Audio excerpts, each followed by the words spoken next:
Bom dia para todo o proletariado.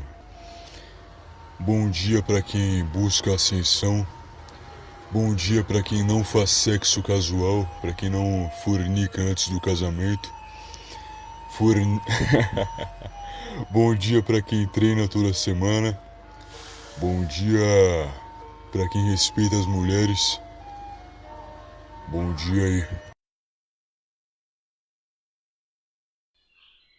Datebayo, ouvintes Datebayo Viriato-san. Esqueci o que eu ia falar, cara. Calma aí. Esqueceu de falar o quê? Qual era a abertura? Não, mas você já falou, dá Tebaio, pô. Não, mas ia ter uma frase tipo: Hoje falaremos sobre. Não, mas Sobre. você fala depois, né? Ah, é, verdade. Olha, outra coisa, eu te dei um bônus, hein? Eu falei da Tebaio, você pode cortar aí, ó. Ou pode deixar isso inteiro aí. Eu vou deixar esse Parabéns. Datebayo em todo o podcast, cara. Vai ser só Datebayo, Datebayo, Datebayo. Só você falando Beleza. Datebayo. Tá bom. Datebayo, ouvintes Datebayo Viriato-san. 3 episódios gravados até hoje. Episódios, hein? Não falei semanas. Deu certo aí. Sua reclamação da última semana sendo ouvida. 3 episódios gravados até hoje. E chegou a hora, agora que nós temos aí um bom alcance, de falar sobre dieta, que é um assunto interessantíssimo que eu já levei lá no Menefrego 2 vezes diferentes. O Viriato também tem live sobre isso. Foi sugerido aqui pelo Rec, mais uma vez aqui, ouvindo Não, os isso aí foi eu. ouvintes. Isso aí foi eu. Foi você mesmo? Foi ele que sugeriu, não? Foi. Não, ele falou só o do. Pra gente rever a história dos Vikings lá, pô. Ele não é tão inteligente assim, não. Isso aí Cara, foi eu. pensei que o cara era nosso produtor executivo, já que Tá, tava tá fazendo indicações semanais aqui. jogando meus créditos pros outros já, bicho. Tem que dividir os créditos com todo mundo, Aliás, cara. esse tema não foi que falaram pra gente naquela live lá? Não sei, falaram alguma coisa, eu não lembro o que era. Acho que foi esse mesmo. Tem alguém em algum lugar do mundo falando, caralho, eu que tenho essa Alguém ideia, lembra pensou de mim, nisso. pô. Alguém pensou nisso. Alguém em Eu sei algum que não momento foi o pensou em Rex. falar sobre dieta, cara. Eu posso apostar nisso. Com certeza. E já adianto aqui pra vocês, sendo sincero aqui, que eu entendo muito pouco desse assunto. Tanto que quando eu falei disso lá no Menefrego, eu levei mais gente que entendia a fundo. Mas o Viriato é alguém com bastante interesse nisso aqui, que já fez live sobre por que comer carne e coisas assim. Então, esse episódio aqui, eu vou ouvir tanto quanto vocês e temos um especialista aqui falando pra gente, vamos aproveitar isso. Não, pera lá. Viriato, Essa bola tão alta assim, não. antes de começar a falar de povos diferentes, o que eles comiam e tal, dá pra gente fazer um top 3 mitos, tá ok? De dieta e alimentação aqui. Vamos lá. Entendeu minha piadinha, cara? Mitos, tá ok, por causa do Bolsonaro. Você foi bom, Não hein? entendi, só não dei risada mesmo. Porra, por favor, se puder rir aí, eu te agradeço, porque dá trabalho pensar nelas. Aí, valeu. Prossegue. Valeu. Depois eu edito e coloco logo depois pra ficar, pra ficar natural. Você Toda pode só piadinha que tirar eu fizer que você uma não risada ri, minha e copiar. toda piadinha que eu fizer que você não ri, eu vou colocar o ha ha ha ha ha. Só pra- Boa, dá certo. Primeiro mito. Esse aqui já começa polêmico demais, hein? Espero que você esteja preparado. É, sempre que a gente fala de carne na internet, tem dois lados na discussão. Um lado diz que carne é foda, carne é a melhor coisa do mundo, tem que comer carne pra caralho, nada melhor do que carne. E o outro lado, que é o lado vegano, diz: não, o que é isso? Carne é horrível, carne faz mal pra você, carne é um veneno. E os dois brigam muito por isso, tipo, levam realmente muito a sério essa discussão. Nesse podcast que eu fiz sobre nutrição, a gente falou sobre carne e todo mundo que tava lá disse: olha, carne é muito bom, coma o máximo possível, fibra é bom, coma fígado, carne é top. Mas nos comentários apareceu uma turma vegana brava, dizendo: como vocês podem falar isso? Carne é uma coisa do passado, a dieta do futuro vai ser vegana e o veganismo agora está mudando o mundo. E esse negócio de que as pessoas veganas são fracas é tudo mentira, é tudo propaganda e temos que ser veganos e tal. Só que tem dois lados para isso. Primeiro, eu nunca conheci um vegano que não fosse sojado. Nunca, já conheci muitos veganos na vida e todos eles tinham aquele olhar de morto. Parece que era um zumbi do Resident Evil. Falando: não, não, carne é Desnutrido. horrível. O cara sempre tá triste. O vegano sempre tá triste. Só se interromper, mas tem um cara que ele chama. Tem um canal que chama Sveria. escreve... Como é que se escreve o nome do canal dele? É SV3RIG. E ele tem uma série que chama Veganism, The Epitome of Malnourishment. Ele basicamente ele junta vários youtubers veganos, sabe? Ele só vai colocando trecho dos vídeos deles. E você vai vendo, tipo assim, os caras são completamente desnutridos, cara. Se estiver ouvindo isso aí, ouvinte, recomendo você assistir isso aí. Enfim, continue. E esse cara era vegano, então fica melhor ainda, porque ele compara com ele mesmo. Esse cara era vegano e hoje ele é, sei lá, o maior seguidor do Ajanus von der Planet, que é basicamente dieta de você comer só carne crua. Então, enfim, continue. É meu Jorge, cara, porque ele vai em evento vegano pra comer carne crua. É Jorge demais, né? É engraçado. O cara chega no vegano, você é vegano, por quê? Aí o cara, porque eu gosto dos animais. Aí ele pega um bife cru e começa a comer na frente dele. Ele foi preso até em Londres. Ele foi num protesto e comeu um coelho. Ou com um esquilo, alguma coisa assim, não lembro. Aí chamaram a polícia e ele foi preso. Por comer carne? Caralho. Sim. Porque ele tava, como é que fala? Ele tava acabando com a ordem na cidade. Aí chegou a polícia de Londres lá. Oi, mãe! E prendeu ele. É que Londres não tem muito problema, né? Tá tranquilo lá, tem pouco imigrante, pouco roubo. Tem que prender o cara por comer carne. Pouco ataque de ácido, pouco ataque de faca. Enfim. Ainda bem que a polícia de Londres tá preocupada. Mas tem esse lado. Ou o cara é meio zumbi, como é esse caso aí, ou é mentiroso. E esse do ser mentiroso eu não consigo entender, não sei se é lobby, não sei de onde vem. Mas, por exemplo, o Arnold Schwarzenegger hoje em dia é vegano. E você entra lá no Instagram dele, ele tá falando, porra, veganismo é a melhor coisa que eu fiz na minha vida. Se eu soubesse, eu não comeria carne já desde jovem. Veganismo é muito bom. Postando hashtag vegano e tal. Mas, se a gente pegar todos os ouvintes aqui, pegar 5 mil pessoas que vão ouvir isso, somar o tanto de carne que a gente comeu na vida, o Arnold comeu mais do que a gente. O cara, ele era fisiculturista. Provavelmente. Ele era fisiculturista numa época em que a dieta era carne vermelha, cara. Não existia suplementação, não existia whey. Era carne vermelha. Você acordava, comia carne até você dormir. E, tipo, tudo que ele conseguiu na vida dele foi comendo carne. Foi graças à carne. O corpo dele, tudo que ele... A carreira do cara foi graças à carne. E aí, depois que ele tá velho, com 70 anos de idade, ele fala, gente, veganismo é ruim. Quer dizer, veganismo é bom, sejam veganos, carne é ruim. Nesse caso eu não sei se ele recebe de alguém, se tem alguém patrocinando ele pra vender isso, ou se ele só ficou velho e falou, vou fazer um negócio novo aqui, vou arrumar uma causa pra defender por alguma razão. Mas sempre cai nesses dois grupos, cara. Ou é gente morta por dentro, ou é uns cara mentindo, sabe? Cara que fala que é vegano e não é, cara que a vida inteira comeu carne e agora decide que vai defender veganismo como se fosse a melhor coisa do mundo.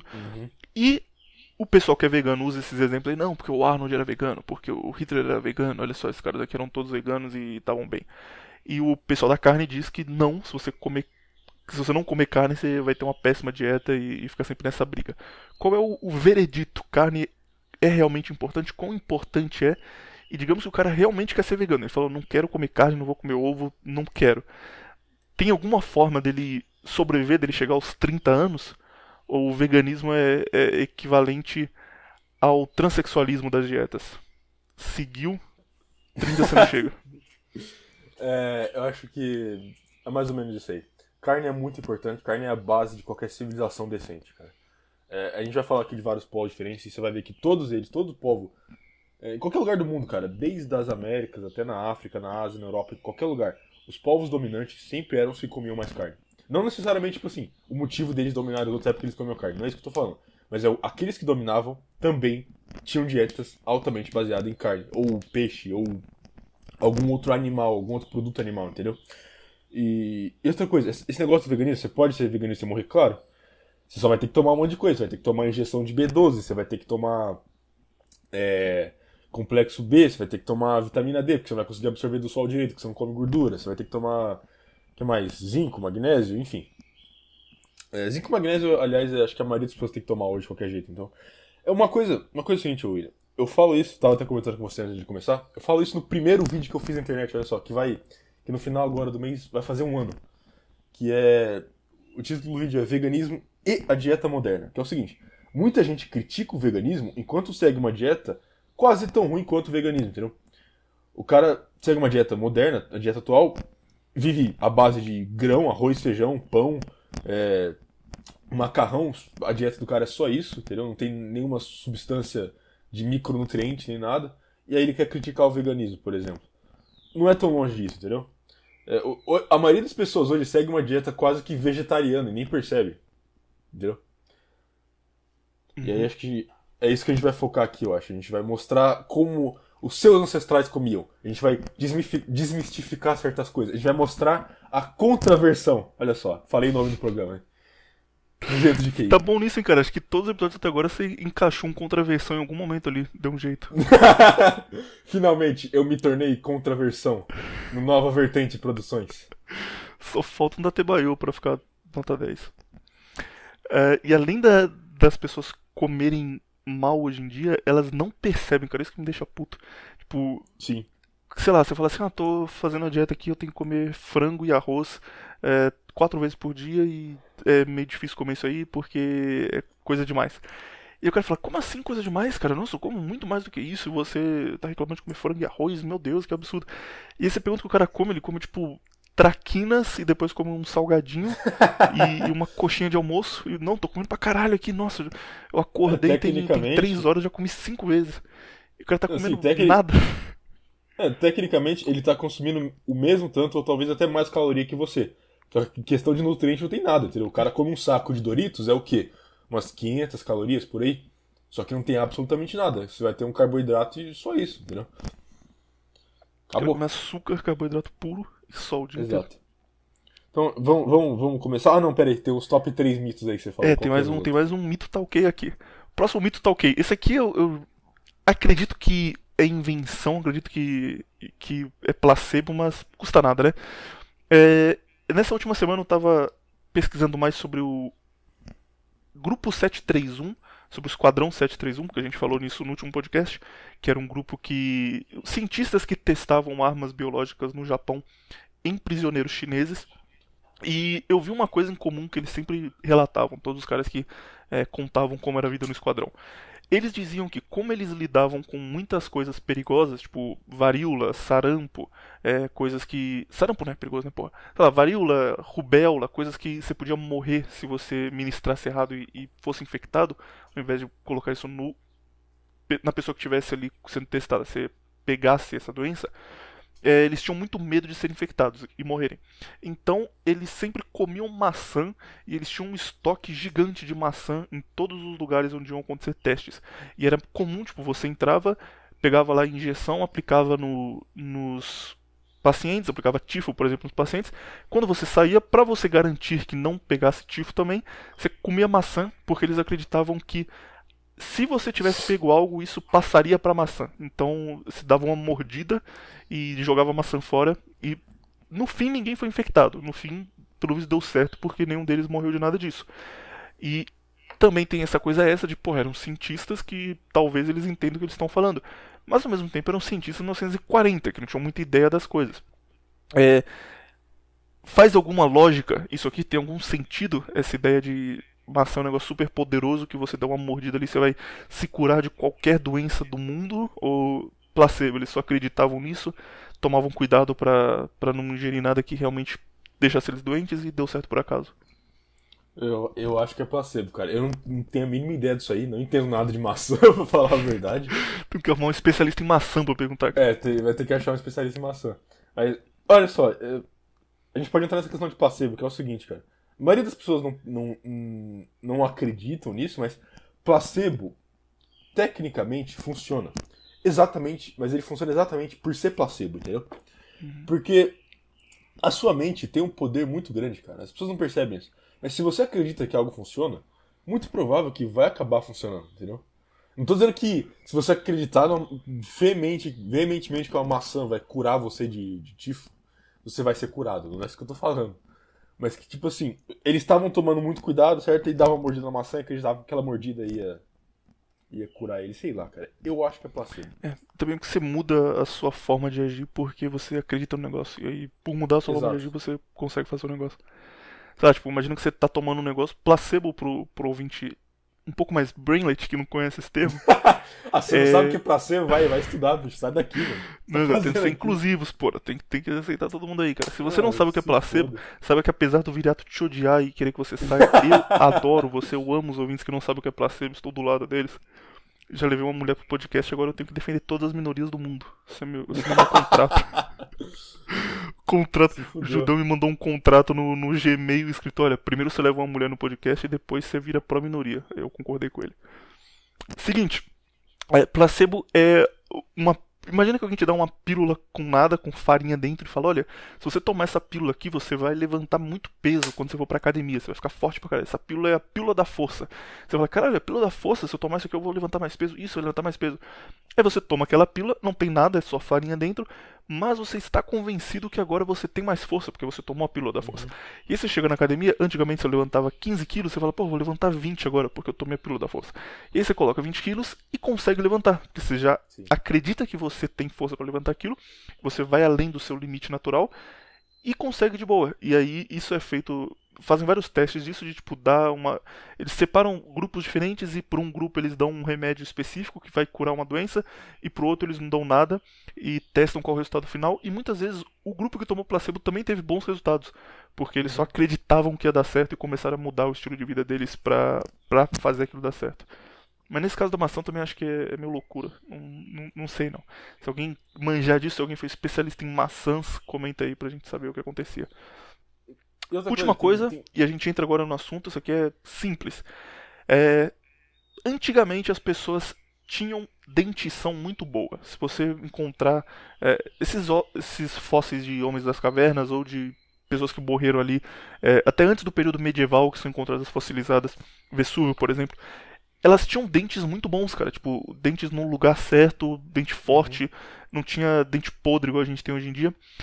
E a saúde dentária da época era precária. Tipo, geralmente escova de dente era feita com pelo de porco e usavam banha pra escovar o dente, sabe? Assim, era muito longe do que a gente tem hoje. Não existia Colgate Total 15, que tem várias coisas que combatem as placas e todo tipo de coisa. E mesmo assim eles tinham dentes muito bons. Até pessoas que não tinham dietas boas, tipo escravos, por exemplo, que chegavam aqui da África e passavam meses com restrição alimentar no oceano, quando eles chegavam aqui eles tinham dentes bons, tanto que eles eram medidos pelos dentes. E no geral as pessoas tinham dentes muito bons, mesmo que elas não escovassem os dentes como a gente faz hoje em dia. Isso abre espaço para duas coisas. Por que a nossa dentição atual é tão ruim? Primeiro, já é um pouco teoria, mas a ideia de que escova de dente, a que a gente usa hoje em dia, e creme dental e tudo isso, na verdade, faz mal pro dente. E a gente não percebe, a gente está usando e piorando o que naturalmente seria bom. E o segundo é que simplesmente a gente come mal. A gente come muita gordura, muito açúcar, e comer mal deixa o nosso dente zoado. Qual dessas duas versões faz sentido pra você? Não é que faz sentido, é que já foi até provado. Olha só, é porque...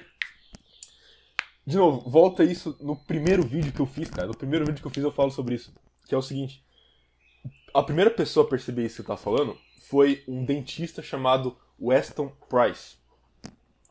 Esse cara, ele era um dentista canadense. E pode me interromper e fazer pergunta aí, sem problema. Que agora eu vou num range aqui um pouco longo. É o seguinte, esse cara é um dentista canadense. E ele trabalhava bastante com tribos indígenas nativas ali do noroeste do Canadá. Noroeste não, do nordeste do Canadá, isso. Uma dessas tribos era os Inuits. E o que ele percebeu era o seguinte. Ele viu, né, entre os Inuits que a geração que cresceu nas tribos, certo? Tinha uma arcada dentária muito melhor. Eles tinham dentes completamente alinhados, brancos, a mandíbula larga e os dentes todos retos, completamente encaixados, e tudo perfeito. Eles tinham o siso crescia completamente normal, entendeu? Sem problema nenhum. E os dentes deles eram perfeitos, entendeu? E eles obviamente, nunca viram uma escova de dente na vida deles. Nem sabiam o que era isso. Nunca viram um fio dental, nem nada. Esse cara era dentista. E aí a questão é o seguinte. O problema aconteceu quando esses Inuits foram para cidades e tiveram filhos na cidade, certo? E aí esses Inuits, que tinham um dente perfeito, começam a levar os filhos deles no dentista. E os filhos deles, certo, a geração mais nova, tem os dentes completamente ferrados, entendeu? Cárie, dente torto, a mandíbula estreita e os dentes não crescem direito. O siso eles têm todos que tirar, porque o siso não cresce direito. Entendeu? Os dentes deles são todo horrível, lixo, entendeu? E aí o Weston Price começa a perguntar, pô, mas peraí, a geração anterior vivia no meio do gelo e nunca escovou o dente e tinha um dente perfeito. Essa geração agora que tem escova de dente, tem pasta de dente, tem fio dental, eles estão com o dente desse jeito. O que tá acontecendo, entendeu? E aí o Weston Price, ele decide sair numa jornada pelo mundo. Ele basicamente viaja pelo mundo inteiro e aí depois ele escreve um livro, mas ele viaja o mundo inteiro e fazendo exatamente a mesma coisa que ele fez no Canadá. Ele vai na África, ele vai na Austrália, ele vai em vários lugares onde ainda tem povos nativos que estão indo pra cidade, entendeu? E aí, o que ele percebe é que isso se repete em qualquer lugar do mundo. Qualquer lugar do mundo que ele ia, era a mesma coisa. Você tinha uma tribo indígena, certo? Onde a geração que vivia como tribo tinha todos os dentes perfeitos sem nunca ter tratamento nenhum. E a geração seguinte que crescia na cidade, todos eles, cárie, dente torto, mandíbula estreita, tinha que tirar o siso. Mesma coisa, entendeu? E aí ele começa a se perguntar por que tá acontecendo isso, certo? E aí ele escreve o livro dele, que é o seguinte, o título do livro dele é, se eu não me engano, peraí, deixa eu ver se eu lembro, Nutrition and Physical Degeneration. Acho que é isso aí. Que ele escreve acho que no final dos anos 30, começo dos anos 40, por aí. E aí, eu falo isso aí de novo, falo isso aí no primeiro vídeo que eu fiz aí, se você quiser vai lá Assim que acabar isso aqui, eu vou ver esse primeiro vídeo, cara. Pra ver se você já falou de tudo lá e eu nem... Aí o cara fala que é meu amigo ainda, nem conhece meus vídeos, olha lá, bicho, fala pra você. Pra você que tá ouvindo isso aqui no YouTube, deixarei na descrição aí o link do primeiro vídeo do Viriato. Veja lá como complemento assim que acabar. Olha só, cara, eu não consigo muito assistir meu primeiro vídeo, porque tipo assim, o assunto é bom, mas a edição é ruim, o áudio é ruim, eu falo baixo. Caramba, eu realmente era um inepto. Não sei como é, cara. Eu ouço coisa que, tipo, eu fiz um mês atrás, eu fico, caralho, que coisa horrível, cara, como as pessoas ouvem isso. Mas enfim, aí pra falar mais disso aí, um dos grupos que o Weston Price fica mais impressionado com a mudança são os aborígenes australianos. Porque é o seguinte, os Inuits teve uma mudança nos dentes deles, mas ainda assim não era tão chocante como que ele viu entre os aborígenes. Os aborígenes era o seguinte, ele falava duas coisas, que os aborígenes que viviam numa dieta tradicional para ele chama de dieta tradicional a dieta que eles viviam antes de ter contato com dieta ocidentalizada, sabe? Então, a dieta tradicional dos aborígenes para ele fez com que os aborígenes tivessem dentes perfeitos. Ele via os dentes dos aborígenes australianos como sendo tecnicamente o ápice de dente perfeito do ser humano, entendeu? Só que aí entra o seguinte, a partir do momento que esses aborígenes começam a ir para cidades e viver em cidades e viver na dieta moderna, os dentes deles começam a se deteriorar muito rápido. E a questão é a seguinte, a geração seguinte chega a ter gente banguela com 20 anos, sabe? Esse é o nível da degeneração dentária que eles sofreram. E aí, de novo, o Weston Price fica abismado. Como que isso pode acontecer com o povo, certo? Por que eles têm dente bom sem ter tratamento nenhum e dente horrível tendo tratamento? A resposta era óbvia. É o título do livro dele. Nutrition and Physical Degeneration. É a nutrição, entendeu? O aspecto que estava faltando era a nutrição. O aspecto que causava a degeneração era a nutrição. Então, olha só. Pega os aborígenes australianos. Eles tinham uma dieta extremamente nutritiva. Provavelmente uma das mais nutritivas de todos os tempos. Vai parecer estranho pra você, vai parecer ruim pra você, mas a base da dieta deles era lagarto. Ok? E você pensa, lagarto, réptil, meio estranho. Sim, mas lagarto tem muito nutriente, acredite se quiser. Então, tipo assim, a dieta deles era basicamente composta de lagarto e algumas frutas que eles pegavam. E peixe que eles pescavam. E outros animais que eles caçavam junto com o lagarto. Aliás, um adendo aqui. Essa galera mais esquerdista, ambientalista, adora defender grupos nativos. Entendeu? Mas eu gostaria de ver o que o Ibama ia dizer sobre o método de caça dos aborígenes australianos. Você conhece o método de caça dos aborígenes, William? Não conheço, cara. Qual era colocar fogo nas coisas? Exatamente. Eles chegavam num lugar que tinha muito lagarto, e eles botavam fogo no lugar, e depois pegavam o lagarto. Cara, isso acontece desde sempre em grupo indígena, cara. Tipo, a forma do índio caçar é colocar fogo, tipo, queimar 15 hectares pra capturar um lagartinho lá. Normal. Eu tô de novo volta nesse negócio de os índios são amigos da natureza. Eles passam a noite no meio do mato esperando o lagarto aparecer pra eles caçarem. Não. E outra coisa, os aborígenes, eles jogavam fogo em hectares, é apelido pro tanto de fogo que eles botavam. Enfim, eles botavam fogo no lugar, aí eles só iam tirando os lagartos dos buracos lá e iam já tava lá praticamente quase cozido o lagarto, entendeu? Enfim, essa dieta deles era muito nutritiva. Eles vão pra cidade, e o que eles começam a comer na cidade? Principalmente doce, começam a comer condimento, começam a comer pão, grão, começam a comer muito açúcar, começam a comer comida processada, comida enlatada, enfim. Tem nutriente nisso comparado com o lagarto selvagem? Claro que não, entendeu? O cara vai de comer um negócio que provavelmente tem mais vitamina que tudo que você comeu essa semana pra comer açúcar, entendeu? É óbvio que o dente O dele caso vai deles cair. é pior ainda porque foi do nada, né? Tipo, em uma geração. Não foi um Sim, negócio sim, que aos exato. poucos foi mudando, então Exato. por isso foi tão Ele- zoado pra eles. Exato, pra eles o choque foi muito gigantesco, entendeu? Que eles vão de tá correndo pelado, caçando lagarto, pra tá de roupa comendo aveia, entendeu? De um dia pro outro. E aí o Weston Price vê que ele chega à conclusão de que a nutrição, especialmente nos anos de formação, ou seja, na sua infância e na sua adolescência, é o que vai ditar a qualidade dos seus dentes pro resto da sua vida, entendeu? Se você teve uma dieta boa durante a sua infância, durante a sua adolescência, seus dentes vão ser perfeitos pro resto da sua vida. Se a sua dieta foi horrível nesse período, já era, entendeu? Seus dentes vão ser... Você vai ter que estar no dentista toda semana pro resto da sua vida. Entendeu? Caralho, O que- eu não, o que- não tinha ideia dessa história, mas faz todo sentido, cara. Agora você disse é verdade. E o interessante é o seguinte, o Weston Price ele meio que foi, como posso dizer, rejeitado pelos outros dentistas. É óbvio, porque é o seguinte, ele basicamente estava falando o seguinte, olha só galera, segue uma dieta e o meu emprego vai ser extinto, entendeu? Segue uma dieta boa, tenha nutrição boa e meu emprego vai ser extinto. Então, claro, os dentistas da época meio que rejeitaram totalmente a palavra do Weston Price. Mas enfim, hoje é completamente verdade o que ele falou. Dá pra gente encontrar esse livro com facilidade? Ou Ah, o tem que ir PDF mais você acha tipo web? facinho. Não, o PDF você acha facinho. É Nutrition and Physical Degeneration. Só Poxa, que mas eu não sei, eu acho que não tem em português. Pelo menos na época que eu vi não tinha em português. Quem não lê inglês aí vai no Google Tradutor e se vira lá, cara. Realmente parece interessante, cara. Então, ok, isso aí explica bastante, faz realmente todo sentido, mas só pra gente entrar pelo menos um pouco aqui em teoria da conspiração, na ideia de que creme dental faz mal.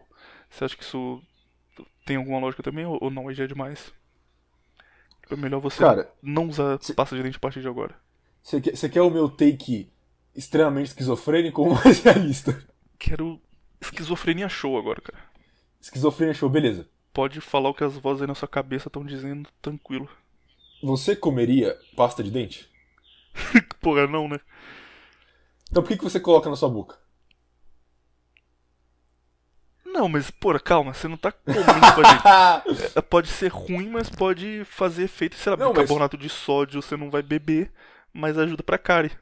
Caso você não saiba, a sua língua e as suas bochechas tem receptores de nutrientes. Você consegue absorver nutriente mastigando. Não muito, mas você já começa o processo de absorção de nutriente quando você está mastigando a comida, certo? Porque a sua língua e as suas bochechas conseguem absorver parte do nutriente. Então quando você coloca alguma coisa na sua boca, você está absorvendo. Não só isso, quando você coloca algo na sua pele, você está absorvendo. Entendeu? Quando você coloca produto químico na sua pele, o seu corpo absorve aquilo. Claro que não é do mesmo jeito que você comeu o negócio, mas é de uma certa forma parecido o processo. Entendeu? Então, o que você não come pasta de dente e você coloca na sua boca? Você não engole. Essa é a diferença. Vou realmente passar um tempo agora procurando mais sobre isso, porque parece interessante, mas eu não. Não sei, cara. Olha só. Tipo, não me surpreenderia se fosse uma coisa ruim, que só é forçada na gente, mas ainda assim, não acho que conseguiria só parar de usar a partir de agora, não falar, não vou usar a pasta de dente mais pro resto da vida. Tipo, em algum momento eu ia voltar. Cara, não, deixa eu dar o take mais realista agora. A questão é a seguinte. Pra mim, pasta de dente é só um jeito de se limpar o dente. Entendeu? O que tem na pasta de dente, que é de fato não muito bom pra você, é flúor. Só que isso aí também tem na água da sua pia, entendeu? Tem na água que você toma banho. Tem, tem na água, provavelmente na água que você compra em garrafa, talvez tenha também, entendeu? Então, isso tipo assim, algo que dificilmente você vai escapar, entendeu? Mas enfim. E que é adicionado pela parte. Tipo, não deveria ter, às vezes colocam uma. Exato. Sei que se foda. Eu não acho que pasta de dente seja tão ruim assim, entendeu? Eu não acho que... A pasta de dente não tem essa capacidade de estragar um dente, entendeu? Isso é nutrição.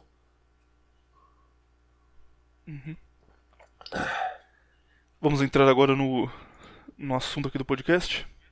Meio que já entramos, né? Já tem meia hora aí. Já falamos do Price, já foi uma boa parte, mas entrar mais a fundo. Sim, sim. Vamos começar pelos mais antigos e ir pros mais novos? Ou o oposto, qual você prefere? Eu acho o oposto mais interessante. Começar pelos mais novos então, né? Vamos lá. Bom, posso começar ou você tem mais Pode, uma claro, adendo? pode começar. Vamos lá então. A primeira figura que eu gostaria de mencionar, dos mais recentes, quer dizer, tem duas figuras. A primeira eu já mencionei meio que no começo, mas é bem mais recente, que é a Janus von der Planet. Ele é um cara que meio que... É um dos primeiros a começar a falar sobre você ter uma dieta primitiva, você comer carne crua, por exemplo. Só que ele não é um dos primeiros a falar sobre isso. Ele é um dos primeiros a advogar isso, sabe? A escrever livro defendendo e tal. E ele tem um livro muito bom que chama We Want to Live. E aí eu recomendo que recomendo que, se você tem interesse aí, procure esse livro. Que você pode, sinceramente, você pode pegar um vídeo aí que resume o livro, porque o livro não é tão complexo assim. É basicamente ele contando a experiência dele. Ele era vegetariano e aí ele passa a comer carne crua e a vida dele muda completamente. É isso aí. E aí, a primeira figura que eu quero mencionar é uma figura que talvez aí, acho que alguns ouvintes vão conhecer. Você, William, aposto que conhece, que é o Vince Gironda. O Vince Gironda era um bodybuilder californiano que ele meio que da era de ouro. Ele chegou no ápice ali nos anos 40, 50. Esse cara era muito popular. Ele e o Steve Reeves foram meio que os precursores do fisiculturismo atual, entendeu? Eles que inspiraram caras como o Arnold Schwarzenegger, o Frank Zane, o Colombo, entre outros aí. E basicamente, o Vince Gironda foi meio que uns caras que foram percussores em ressuscitar coisas meio que do passado, entre aspas, do passado. Mas basicamente, uma das coisas que o Vince Gironda era meio que conhecido, meio que era como é que pode dizer, a assinatura dele, era alta consumição. Consumição, essa palavra existe? Consumo. Alto consumo. É que eu pensei em consumption, sabe? Eu pensei em consumição, pô, não tá certo aqui, enfim.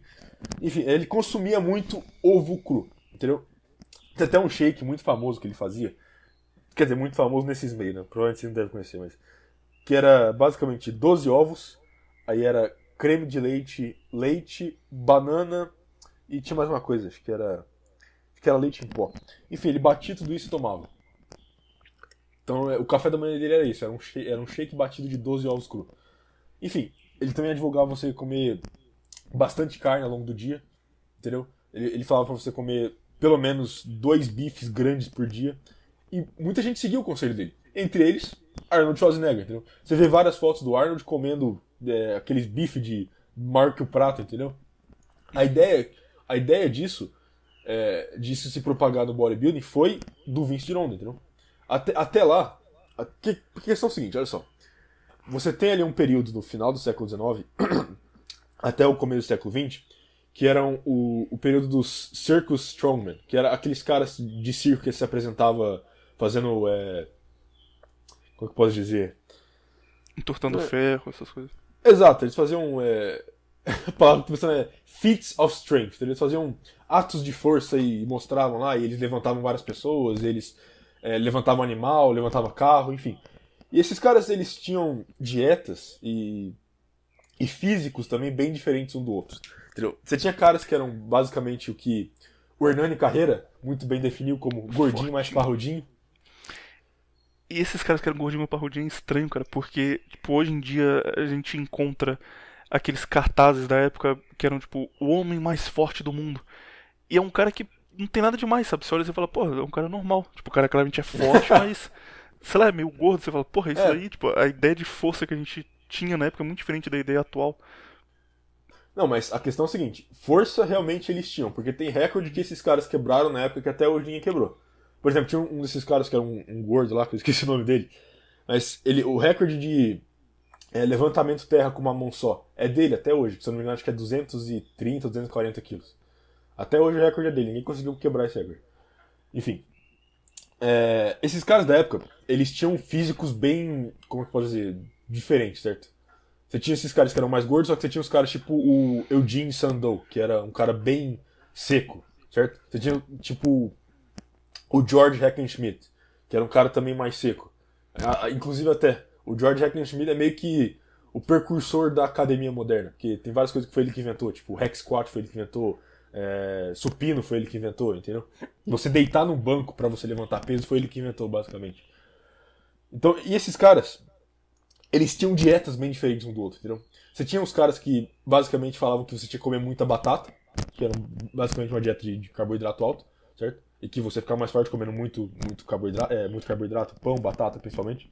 E você tinha os caras tipo o George Hackenschmidt, por exemplo, que falavam que você tinha que comer mais carne e mais ovo, certo? O Vince Gironda meio que só ressuscitou isso aí, porque isso meio que morre no na década de 1920 por aí. Isso meio que fica um negócio mais obscuro. As pessoas meio que esquecem disso. E aí depois ele ressuscita, entendeu? E ele volta essa base da dieta de ser ovo e carne, entendeu? E aí ele fala isso, ele fala que a base da dieta para você desenvolver músculo é ovo e carne. E aí, enfim, a gente vai dar uma passeada aí pela história. E a gente vai ver que o nosso Sr. Vince Gironda não estava tão errado assim. Parece que a base de tudo realmente é ovo e carne, e não muito cozido. Era a dieta base do fisiculturismo durante a era de ouro do fisiculturismo. Antes de existir suplementos, os caras comiam isso, cara. Esses caras... Qual é o nome daquele fisiculturista cubano que é famoso pra caralho? Ah, não lembro. Ai, caralho, peraí, um segundo que eu vou lembrar. É o que tem no baque? Ah, não sei. Sérgio Oliva, eu nunca vi Baki. É o que tem no baque. É o que tem no baque. Caralho, tem ele num anime japonês? Eu não sabia, não. Sim. Não, quer dizer, não é exatamente ele. É um personagem com o mesmo nome, com a mesma cara, mas não é ele. Né? Ah, chama Sérgio Orivaru. Não, Sérgio Oliva. Mas enfim, esse cara, ele tinha uma dieta que é completamente louca a gente pensar como devia ser o gosto disso, mas funcionava muito bem. Que era, ele tinha que comer tanta carne, tinha que comer tanto frango, e na época ele comia frango, patinho e arroz. Ele tinha que comer tanto disso que era humanamente impossível ele comer a quantidade que ele precisava. Ele ia ter que ficar o dia inteiro cozinhando comida pra conseguir bater o macro dele. Então ele pegava tudo isso cru, colocava no liquidificador, batia e tomava como shake. E fazia isso tipo 45 minutos. E dava muito certo. Você vê o tamanho do cara e fala, pô, funcionou. Tipo, tem um shape foda. Uhum. E ele tinha um físico tão bom que ele disputava, por exemplo, com o Arnold. Ele não disputou diretamente com o Arnold porque ele veio um pouco antes. Mas se o auge dele fosse no auge do Arnold, o Arnold não teria os Mr. Olympias que ele tinha. Porque o Sérgio Oliva também era um cara muito acima da média na época. Mas a dieta dele era só isso, cara. E aí o Arnold também fez a mesma coisa. Comia carne vermelha. Até a década de 90, que foi quando suplementação apareceu, os caras começaram a tomar mais shake e tal. A dieta de todo fisiculturista, de todo cara forte, e não só fisiculturista, porque fisiculturista é o cara que leva isso ao extremo, mas sei lá, o exército americano, sabe? Caras que tem que ter um bom físico, mas não precisa ser nada muito extremo. A dieta base era comer carne vermelha, cara. Especialmente patinho, que é muito bom, tem fibra, tem todos os nutrientes que você precisa, não é tão caro assim. E ovo também, desde sempre, cara. Acho que desde que a gente descobriu que dá pra comer ovo, ninguém nunca mais parou. A turma tá nisso eternamente porque funciona, dá efeito, é rápido fazer. Vamos chegar nisso aí também. Mas só mais um adendo sobre isso aí. Um dos caras que foi precursor de suplementação foi também o Vince Gironda. Mas não suplemento tipo whey, essas coisas. Foi mais suplemento de micronutriente. Porque ele foi um dos caras que percebeu que a dieta moderna, entre aspas, era altamente deficiente em nutrientes, entendeu? Então ele foi um dos caras que começou a advogar as pessoas a tomarem magnésio, zinco, tablete de fígado, era uma coisa que ele falava muito, porque fígado tem muita vitamina A e vitamina B, complexo B no caso. Então ele dizia que tinha época onde ele tomava, de hora em hora ele pegava uns tabletes de fígado, enfiava na boca e bebia água, entendeu? Ele passava o dia inteiro comendo isso. Que é basicamente, sei lá, o tablete de fígado é, sei lá, fígado seco numa pílula, entendeu? Enfim, acho que a gente pode continuar. Pode, claro. Pode ir pro próximo. Bom, o próximo, acho que a gente pode ir um pouco mais atrás na história. A gente pode falar dos plebeus medievais, que a gente já meio que falou de tudo aqui. Aliás, não vou voltar aqui. Tem um grupo aí que eu acho que a gente pode falar um pouco mais, que é os Inuits, que a gente falou um pouco atrás aí. Você aí, ouvinte, que o William também não sabia disso. Inuit é basicamente esquimó, entendeu? A diferença é que o esquimó Sabe, você chamar um Inuit de esquimó é que nem você chamar um Apache ou um Tupi de índio, entendeu? Ele é um índio, tecnicamente. Mas ele não é qualquer tipo de índio, entendeu? Ele não é um... Índio é um termo muito geral, que nem esquimó é um termo muito geral. Então, os Inuits são uma tribo indígena, esquimó, que vivem ali entre a Groenlândia e o nordeste do Canadá. Que eu tava falando antes. Que eu não falei antes, no caso. E, basicamente, a dieta deles é uma dieta muito interessante, porque... Pensa o seguinte, que fruta os Inuits iam comer? Porque eles moram num lugar que é literalmente gelo o ano inteiro. Okay? Eles moram em iglu, no caso. O que eles vão comer? Eles vão comer fruta? Eles vão comer verdura? Eles vão plantar? Não, eles não têm como fazer nada disso. Então a dieta deles é basicamente passar o ano inteiro pescando e caçando. E aí, por que eu falo dos Inuits? Bom, porque os Inuits estavam fazendo isso. Estavam não, eles fazem isso até hoje.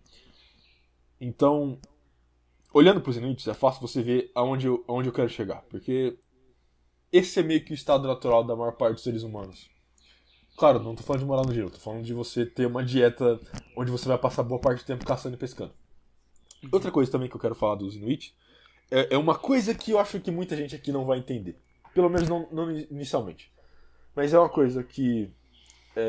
outra coisa que vai se refletir por toda a história da humanidade, que é o seguinte. Comida fermentada. William, você come comida fermentada? O que seria comida fermentada? Só pra eu responder direito. Não. Eu tô só perguntando, você come comida fermentada ou não? Só fala aí, sim. Sim. Só fala sim ou não, sim, pra eu peitar não... você. Provavelmente sim, mas não por querer. Tipo, eu só como sem saber que é fermentado. Igual soja. A gente tenta fugir de soja e descobre que tem soja em shampoo. Não dá pra você fugir. Bom, Mas eu creio que não, mas devo comer. Pode mandar Red Pill agora. Bom, vamos lá. Você come queijo? Sim. Sou Você mineiro, pô. Você come iogurte? Sim. Você come Yakult? Leite fermentado? Não, isso aí não. Mas de resto eu como tudo. Bom, quando você vê o comercial lá do Yakult, o que eles falam? Eles falam que tem probióticos e lactobacilos e casei xeroto, não sei o quê. Lactobacilos vivos. Não é qualquer Lactobacilos lactobacilo, não. vivos. Não, é engraçado que eles falam isso, que lactobacilo tem que ser vivo, não tem lactobacilo morto. Se ele morrer, não é mais lactobacilo. Mas enfim, comida fermentada é um negócio que você vê quase que transcendental. Toda cultura tem alguma forma de comida fermentada. Iogurte, chucrute, Yakult, kefir, cerveja, vinho, entendeu? Queijo. Por que essas coisas são tão chaves para tantas culturas? Eu vou te dizer por quê. Os Inuits, eles têm uma receita que chama... Isso aí, olha, ouvinte, vou ser sincero, se você está comendo e você tem um estômago fraco, sugiro que você pare agora. A receita é o seguinte, chama-se kiviak. Basicamente no verão, eles caçam foca, eles matam uma foca e aí eles tiram tudo que tem dentro da foca e deixam só a gordura e a pele. E aí eles passam o dia inteiro caçando um pássaro, que eu não lembro o nome agora, mas é um pássaro pequeno. E basicamente eles caçam, sei lá, centenas e centenas aí desse pássaro. Aí eles pegam esses passarinhos e enfiam tudo dentro da foca, dentro da pele da foca, certo? Enfia tudo dentro da foca, amarra a foca, fecha a foca, a pele da foca, no caso, com os passarinhos tudo dentro. Eles tipo assim, eles só matam o passarinho, não limpa nem nada. Só joga tudo dentro da foca, fecha a foca, no caso, enterra a foca, coloca a pedra em volta e deixa lá. 3 meses depois, no meio do inverno, eles vão lá, tiram... Caralho, o trabalho pra fazer isso, cara. Então, 3 meses depois, eles vão lá, cavam, tiram as pedras, abrem a foca e degustam o seu passarinho fermentado. E aí, ouvinte, você comeria o kiviak Inuit? Pô, mas eles não fazem nada, cara. Não cozinha nada, só Não, pega não, e come direto. É direto, é cru. É uma iguaria. Meu amigo. Eles só tiram as penas e comem. Olha só. Tem uma turma que come passarinho cru normal, mas ainda assim, o Hernani, por exemplo, gosta de rolinha pra caralho. Mas mesmo assim, aí é demais. Você mistura com o negócio de deixar 3 meses lá largado sem... Ah, não parece muito bom, não. Bom, vamos lá, eu vou explicando isso aí mais ao longo do podcast, mas já vou entender porque eu falei disso. Isso vai na questão seguinte. volta na pergunta. Você come comida fermentada? Por que você come comida fermentada? Eu vou dizer por que você come comida fermentada. Por que você adora queijo? Por que você adora iogurte? Por que você adora lactobacillus casei shirota? Porque é o seguinte, você tem uma coisa que se chama flora intestinal, certo? A sua flora intestinal é composta de bactéria. E aí entra a pergunta. Ah, mas bactéria não é algo ruim? Não, bactéria é algo neutro. Não existe esse negócio de bactéria boa ou ruim. Ela não pensa em ativamente matar você. É uma bactéria. A sua moral não se aplica a ela. Mas enfim, a bactéria que tem no seu organismo, no seu sistema digestivo, ela serve exatamente para quebrar nutrientes e absorver a comida que você come.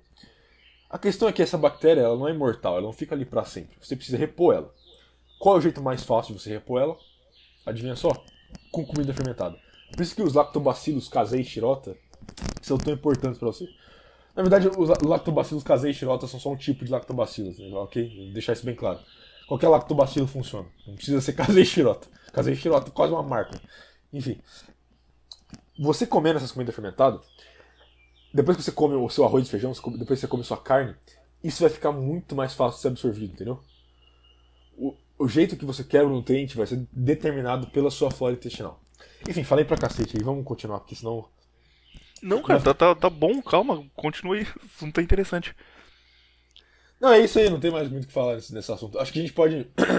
O que a gente vai falar é mais de comidas fermentadas de outros povos, entendeu? Mas isso aí guarda pra frente. Uma pergunta, aproveitando esse tema. Eu falei com o Licão, que é um cara que também gosta bastante dessa dieta de comer carne, come carne crua até, e ele disse que o que melhorou muito a dieta dele, o que fez muito bem pra ele, é emular o sentimento de caçada e que isso faz bem pro corpo como todo, até psicologicamente. Então, como não dá hoje em dia, se você mora numa capital, pra você sair de manhã e caçar alguma coisa pra comer no almoço, caçar um javali, não tem como você fazer isso. Pomba. Ele, por exemplo, levanta e quando ele levanta ele vai treinar sem comer nada, em jejum, e aí depois do treino ele chega em casa e come. E, tipo, ele só come depois que fazer um exercício físico intenso, alguma coisa que desgaste o corpo dele e meio que dê o sentimento de que ele passou por algo pra merecer comer. Ele não fica tipo, 3 horas da tarde tô fazendo nada, vou comer uma bolacha aqui. Você acha que isso é uma coisa boa? Recomenda pro ouvinte? Sim, muito. Eu também faço isso. A questão é a seguinte, ó, isso é algo extremamente instintivo do ser humano. Porque é assim que a gente funcionou por toda a nossa existência como caçadores-coletores, entendeu? Tem povos, eu vou falar mais pra frente aí, que ficavam dias e dias sem comer. Entendeu? Não era só um dia sem comer, algumas horas comer, era tipo, talvez até semanas sem comer atrás de uma presa. Aí eles matavam essa presa e ficavam dias comendo ela. E aí continuava, entendeu? Era muito comum esse negócio de você passar dias sem comer atrás de uma presa e depois dias comendo a presa, entendeu? Mas enfim, vamos passar agora para a dieta do homem medieval. Boa. Essa aí, quando você me contou que os caras comiam salmão, eu fiquei bastante surpreso, cara. Quando a gente falou disso? Quando a gente falou sobre como a gente tem uma visão hoje que a vida medieval era horrível, que os caras eram escravos e sofriam pra caralho. Não, e na verdade não, eles tinham uma vida confortável, comiam bem. Em que podcast foi isso? Episódio 1. Não, não lembro o nome. Minha memória é muito ruim, cara. Não foi nesse não. Não foi nesse não, pô. Foi naquele que a gente gravou pro seu podcast. Ah, verdade, é verdade. Sobre Zoomer e Boomer, é verdade. O cara tá com Alzheimer, tem nem 30 anos. Eu realmente tenho memória ruim ao ponto de esquecer coisa dias depois. Então, com o tempo se acostuma. Bom, enfim. Continuando. A questão do plebeu medieval volta num mito gigantesco.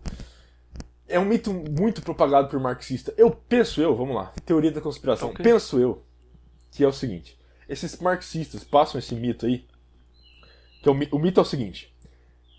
Nunca antes na história nós comemos tanta comida, entendeu? Por toda a história o ser humano sempre estava passando fome, com dificuldade, e a história inteira é meu Deus, eu preciso achar uma batata pra comer, senão minha família inteira vai morrer de fome. Entendeu? Essa história, eu penso que é só pra amenizar o fato de que o comunismo matou a caralhada de gente de fome, entendeu?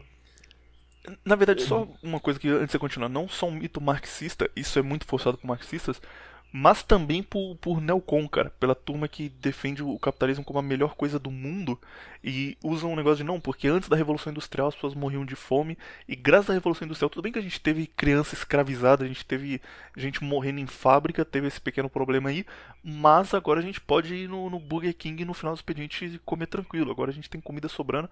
Então é os dois lados, tanto os marxistas que dizem que no passado todo mundo sofria pra caralho e o mundo agora tá bom, quanto essa direita defende o capitalismo acima de tudo como a melhor coisa já inventada e diz que antes da Revolução Industrial não existia comida no mundo, depois que o pessoal começou a comer.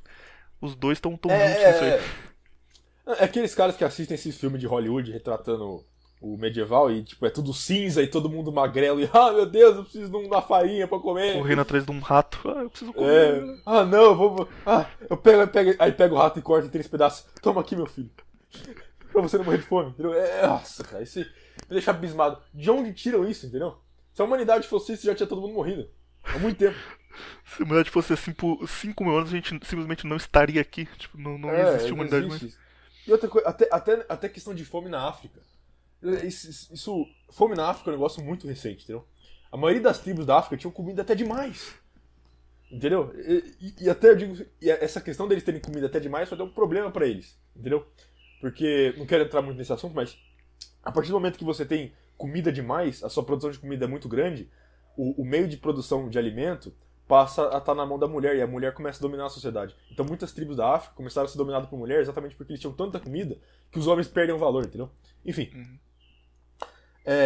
A gente falou isso no outro programa, que eu gravei no seu canal lá no Menefrego Podcast, que é o programa sobre as diferenças entre as gerações, que a gente fala o seguinte, que a dieta do plebeu medieval era muito melhor do que as pessoas pensam. A questão é, a dieta do homem medieval era muito melhor do que as pessoas pensam. Não só do plebeu, como do nobre também. Claro, tinha uma diferença bem grande entre os dois. Mas não quer dizer que um tinha mais comida do que o outro. Muito pelo contrário. O plebeu provavelmente comia mais do que o nobre. A qualidade da comida do nobre talvez seja um pouco melhor. Mas não tinha deficiência de nutriente que nem as pessoas imaginam, entendeu? Aí é o seguinte, eu aposto que a sua dieta é muito pior do que um plebeu médio medieval. Eu aposto. Eu aposto que você acorda, come um pão com manteiga, entendeu? Aí depois, sei lá, umas 10 horas da manhã você come uma coxinha. Aí depois no almoço você bate uma marmita, um PF, que é puro arroz, feijão e 2 pedaços de carne e batata frita. Aí depois da tarde você come um sorvete. Aí depois à noite você come um lanche. E aí você vai dormir. E você pensa que você comeu bem. Entendeu? Eu aposto, ouvinte. Não minta pra mim. Entendeu? Enquanto isso, o plebeu medieval, ele tava pescando salmão à vontade. E você aí tá achando que ele tava passando fome. Ok? Dá uma adendo aqui. Se você não escutou o programa passado o programa que a gente gravou sobre isso, a história é o seguinte. Os nobres, eles tinham direito sobre as florestas. As florestas eram meio que privatizadas pela nobreza, por assim dizer, entendeu? Eles tinham direito sobre as florestas. Ninguém podia caçar, só eles. Se você tinha lá um veado na floresta do nobre, e você matasse ele e comesse, e alguém pegasse você era talvez até executado. Mas o direito ao rio era livre, qualquer um podia pescar, entendeu? E uma coisa que tem muito nos rios do norte do mundo, que você não sabe, é salmão. É uma proteína de altíssima qualidade, ainda mais um salmão selvagem. Altíssima qualidade, cheio de nutrientes, proteína extrema, ômega 3.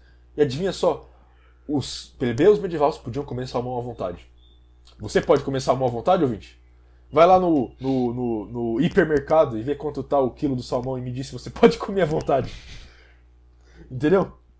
A questão é a seguinte. Vamos lá. Outra coisa que o plebeu comia muito também era ovo. E aí já dá pra fazer um adendo sobre a diferença entre a dieta do nobre e do plebeu. O nobre comia muita carne de caça e o plebeu não. Porque o plebeu podia caçar uma coisa só. Javali. O resto era tudo caça de nobre. A caçar javali você tinha uma chance alta de morrer. Então não era muito recomendado. Mas eles até caçavam. Tipo assim, você juntava uma galera, ia lá com a lança específica pra caçar javali. Que, caso você não saiba, é aquela lança que tem meio que uma bifurcação assim no final dela.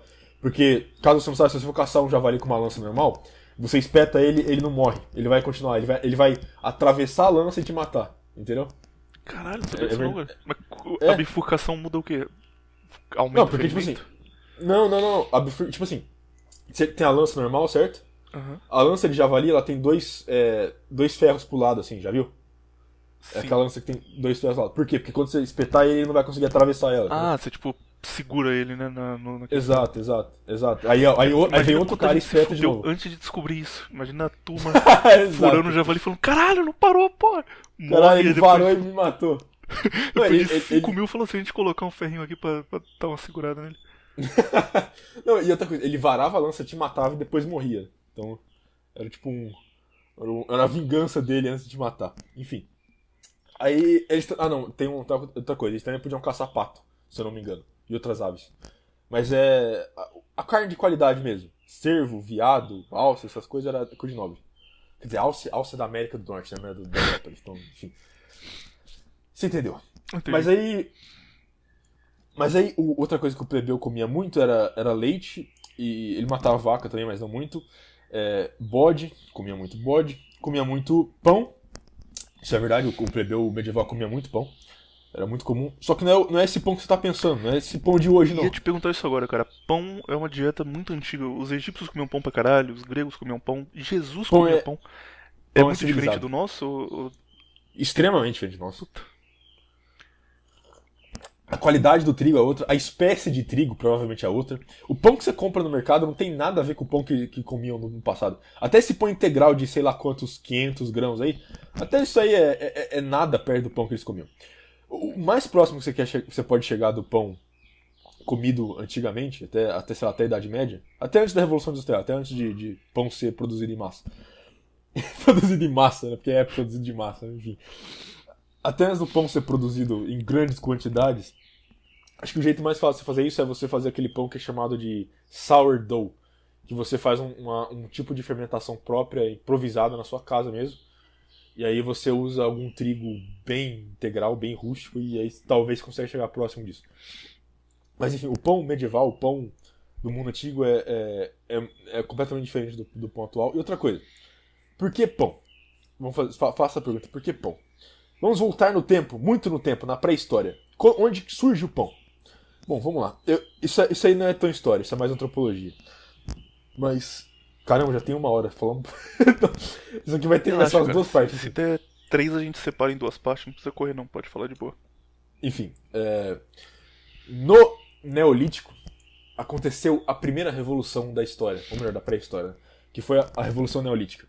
Que basicamente foi quando algum grupo, esses grupos provavelmente eram um grupo de uma mistura de Neandertal com Homo sapiens. Esse grupo surgiu da Anatólia, onde hoje é a Turquia.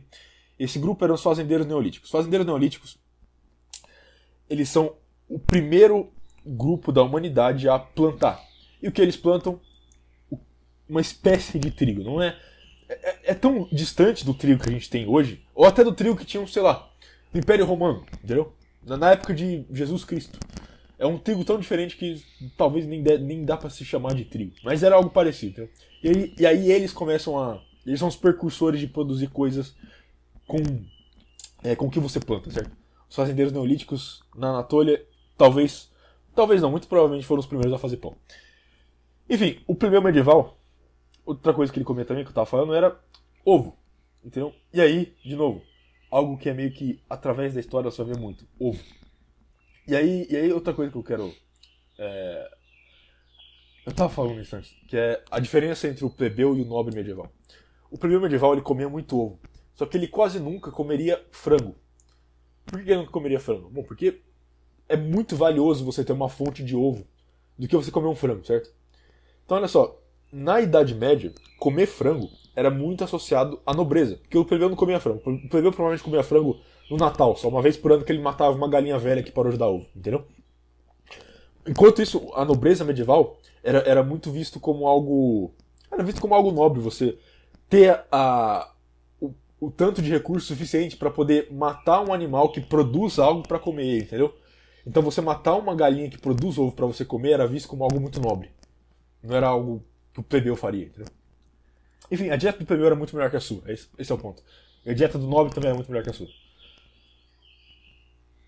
Isso de poder comer uma galinha é a mesma coisa os caras serem gordos, porque hoje em dia a gente tem muito desse discurso de, olha, no passado o padrão de beleza era mulheres mais gordas e homens mais gordos aqui, então o ser magro é uma construção social e todo esse discurso. Olha só, peraí. Eu tenho que falar isso, sem te interromper, mas. Beleza? Os mesmos caras que falam que todo mundo passava fome na história são os caras que falam que antigamente era comum ser gordo. Olha só. Que era o padrão de beleza. E isso acontecia porque o padrão de beleza em qualquer momento é você ter status, é você ter recursos. Então, tipo, hoje em dia o cara que. Vou parecer um MGTOW falando agora. Mas o cara que ativa a hipergamia feminina, ouvintes. Ele é o cara que tem um carro foda, que tem recurso, que é bem. Que é reconhecido, que as pessoas admiram ele. Então você ter recursos é um sinal indicativo que você é uma pessoa desejada. E nessa época, ser gordo era bem visto porque mostrava que você tinha comida sobrando, que você era um cara que podia só ficar comendo o dia inteiro. E aí pegava bem. Então eu falava, cara, olha só, aquele cara ali, ele com certeza é um nobre pra ter uma barriga dessa aí. Ele deve ter comido muito frango e o cara tinha um bônus extra às outras pessoas. Mesmo que ele não fosse um nobre, que ele fosse um plebeu, mas ainda assim ele era um plebeu com mais acesso à comida do que as outras pessoas normalmente tinham. Tem nada a ver com o padrão de beleza imposto pela mídia e todo esse negócio. Eu vou corrigir você numa coisa aí. Realmente, ser gordo era bem visto como algo nobre. Mas isso era mais entre os plebeus do que a nobreza. A nobreza não via o ser gordo como algo nobre, não, cara.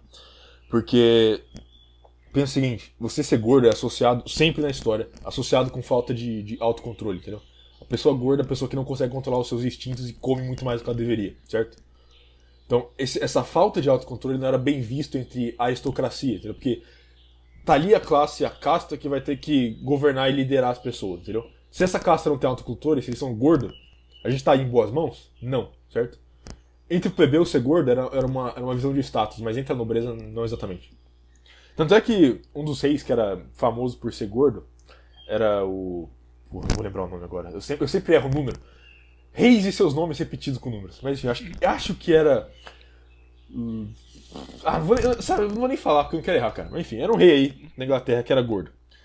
E a galera, ninguém gostava desse rei exatamente porque ele era gordo. Só por causa disso. Aí você pensa, pô, não vamos gostar do cara só porque ele era gordo? Sim, só porque ele era gordo. Porque, pensa o seguinte, se o cara não tem a capacidade de controlar o seu apetite, ele vai ter a capacidade de controlar um reino. É só isso, entendeu? Acho que o meu ponto está claro. I rest my case. I rest my case. Outra coisa também, que é pra ser mais pra voltar de novo na pré-história. Povos onde tinha obesidade na pré-história, que, diga-se de passagem, não eram poucos, eram vários. Que essa história de que o homem pré-histórico tinha escassez de comida é balela. Como eu estava falando antes dos fazendeiros neolíticos. A partir da Revolução Neolítica, quando o homem passa a plantar e colher, ele descobre o seguinte, que tem uma porrada de terra vazia, que é só você plantar e que vai surgir comida. Adivinha o que aconteceu? Você teve uma gigantesca produção de comida na Revolução Neolítica. Você tinha povos que produziam toneladas e toneladas e toneladas de alimentos. Entendeu? Era muita coisa. Então, o que passa a acontecer é esses povos comerem tanto que ser gordo passa a ser algo comum entre esses povos. Se você vê... se você vai no Google agora e pesquisa o seguinte, estátua de Vênus. Acho que você deve saber o que é. Aquelas estátuas, aquelas mulheres gordas lá. Essas estátuas são desses povos que tinham muita comida. Entendeu? Ser uma mulher gorda nesses povos era visto como algo bom, entendeu? Olha só, só uma correção. Tem uma estátua de Vênus, que é a da Áustria, se eu não me engano, que ela é de mais ou menos 30, 40 a.C. Essa estátua não é desses povos que eu tô falando. Essa estátua é mais antiga. Que é mais interessante ainda, que é bem mais antiga que esses povos que eu tô falando. Esses povos que eu tô falando, tipo, 10, 20 mil a.C. Mais ou menos ali no Mediterrâneo, ali, principalmente nos Balcãs. Tem uma estátua... A maioria das estátuas sai dessa área aí. Só que tem essa estátua de Vênus aí, que é a mais famosa, que é aquela que tem uns peitão. Que você vê em livro de história toda hora. Essa aí é da Áustria. Essa aí provavelmente foi feita por Neandertal. Enfim, só pra não confundir. Acho que a gente já falou bastante do plebeu. Dá pra falar dos romanos agora. Bora. Bom. Roma. Você quer falar alguma coisa aí? Cara, eu queria te fazer uma pergunta que depois que você disse sobre o pão, eu fiquei pensando nela, acho que cabe aqui. Falei. Tem alguma forma de você só comer bem? Tipo, comer parecido com o que esses caras comiam, que não seja você fabricar a sua própria comida? Porque o que você disse Não. agora sobre pão, você tem que fazer em casa. E sempre Sim. que eu vejo alguém falando mais a fundo sobre isso, é sempre tem que fazer em casa. Sei lá, não Exato. tem um jeito de você. Tem uma marca que faça uma comida tranquila que você pode pedir pela Amazon, não? Sim, se alguém fizer, que eu não conheço. O único jeito é produzir, então. É você fazer ou alguém fazer pra você e vender pra você, entendeu? Não tem jeito. E tudo. Se você quer uma carne de alta qualidade, você vai ter que fazer ela. Se você quer um pão de alta qualidade, você vai ter que fazer ele. É tudo, entendeu? Se você comprar qualquer coisa, a qualidade não vai ser. Mesmo tipo assim, aquela carne premium, sei lá o que. A não ser que seja aqueles. Carne que é de gado que só comeu o pasto. Isso aí vai, isso aí realmente é de alta qualidade. O resto, que premium, balela, não sei o Mas quê. ainda assim é tão caro que não dá pra você manter uma dieta disso. É absurdo. Exato, cara, você tipo assim, um bife, sei lá, de 250 gramas vai ser 40 conto. Não tem como. Enfim. Se você quiser fazer. Se você quiser ter um dia, você falou, vou gastar dinheiro pra por um dia comer igual um plebeu medieval comia. Aí você junta uma Você grana, vai gastar muito dinheiro, bicho. você junta 3 salários e faz isso. Você vai ter que ir naqueles lugares que vende aqueles ovos caipira, cage free, sem antibiótico, entendeu? Difícil de achar E esses foda que ovos e isso é é uma caro pra mentira cacete. foda, cara. Tem um documentário chamado Super Size Me, que é bem famoso. É um cara que ele queria provar que o. Hoje em dia parece um bagulho retardado, mas na época isso era relevante. Ele queria provar que o McDonald's faz mal. Porque na época o McDonald's, início dos anos 2000, o McDonald's tinha uma propaganda de tipo, nós somos a comida oficial da América e nós alimentamos a América e os americanos comem muito McDonald's, isso é legal. E realmente isso vendia como um negócio da hora, tipo, ó, os caras estão comendo carne, estão comendo tomate, alface que tem no McDonald's, então eles estão bem. E aí, pra provar que o McDonald's faz mal, ele resolveu que ele ia passar um mês só comendo McDonald's e mostrar tipo, o resultado no corpo dele. E o cara fica completamente fudido, tipo, colesterol altíssimo, começa a ter grau de diabetes alto, o cara fica zoado. E fez um documentário sobre isso, Super Size Me, em português chama Dieta do Palhaço. E ele fez um outro depois mostrando como funcionava as fazendas de frango nos Estados Unidos, porque uma vez que ele lançou esse documentário, fez muito sucesso, as pessoas perceberam que era ruim você comer comida processada, comida pronta do Burger King, McDonald's ou qualquer outra empresa, e resolveram comer coisas mais naturais. E aí o mercado de frango começou a crescer muito, começaram a surgir essas lojas que vendiam coisas com frango porque é natural, porque o frango é mais natural do que você comer hambúrguer. E aí ele resolveu investigar também como funcionava isso e ele mesmo lançar o restaurante de frango dele. E aí, tipo, como ele lançou o restaurante dele, ele soube como funcionava na prática. E, por exemplo, ele mostra que para você ter um cage free, que é alguém que é um frango que é criado sem estar preso, sem estar numa gaiola, ele só precisa ter acesso à luz solar enquanto o sol estiver no céu, ele tem que ter acesso ao sol. Tipo, se ele quiser, ele pode ficar no sol, ele não pode estar preso numa gaiola num porão. Só que o que os caras faziam pra ter esse certificado de cage free é fazer uma gaiola e aí, tipo, eles deixavam a frente da gaiola com uma bola, assim, tipo, um círculo na frente da gaiola. Em vez dela ser reta, ela era circular. Então, se o frango ficasse encostado ali no canto da gaiola, ele pegaria sol. Só que obviamente ele não ia fazer isso, então ele tava na gaiola normal, só que tipo, ele é cage free, se o frango quiser ele pega sol, então ele tem acesso, não é mais uma coisa desumana que vai maltratar o frango e fazer uma carne de má qualidade. Isso era vendido muito mais caro e na prática não tinha nada disso. Ou coisas tipo, pra ele ser natural ele tem que comer esse negócio aqui específico, tipo esse tipo de milho que vai fazer ele ter uma certificação que ele é melhor do que os outros. E aí os caras tipo, davam esse milho assim que o frango nascia e não davam mais, porque como não especificava que ele tinha que comer sempre, se ele comesse uma vez ele já era. E basicamente tipo, o frango que você paga muito caro e o frango que você paga R$ 4 o quilo, não tem tanta diferença assim na prática, e eles só colocam esse negócio usando o sistema pra fazer parecer que é uma coisa boa, mas na prática não é mesmo. Então, provavelmente aconteceria a mesma coisa, cara. Você vai comprar uma carne que você acha que é muito foda porque é mais cara e porque tem certificados infinitos lá, mas na prática não é não. Cara, você quer comer um negócio de qualidade sem ser você que fazer? Faz o seguinte, você agradeça que você tá no Brasil, que no Brasil isso não é tão ruim assim, cara.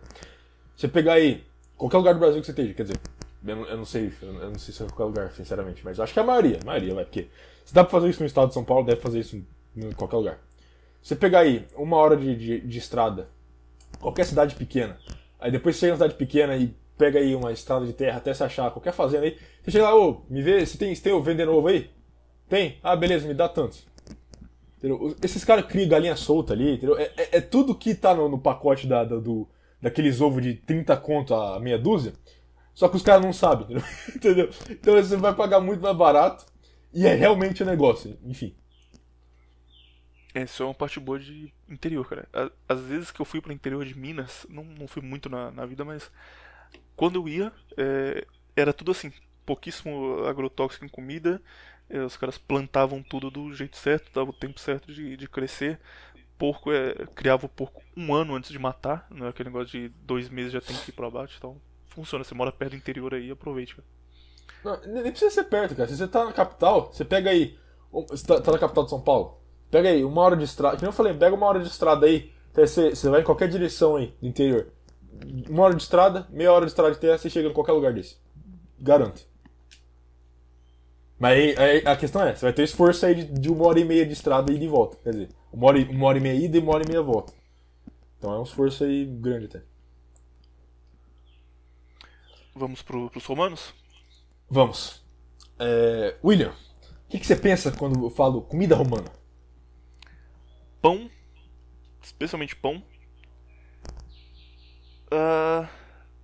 Só isso, cara. Pra ser sincero, eu imagino romanos comendo muito pão e só.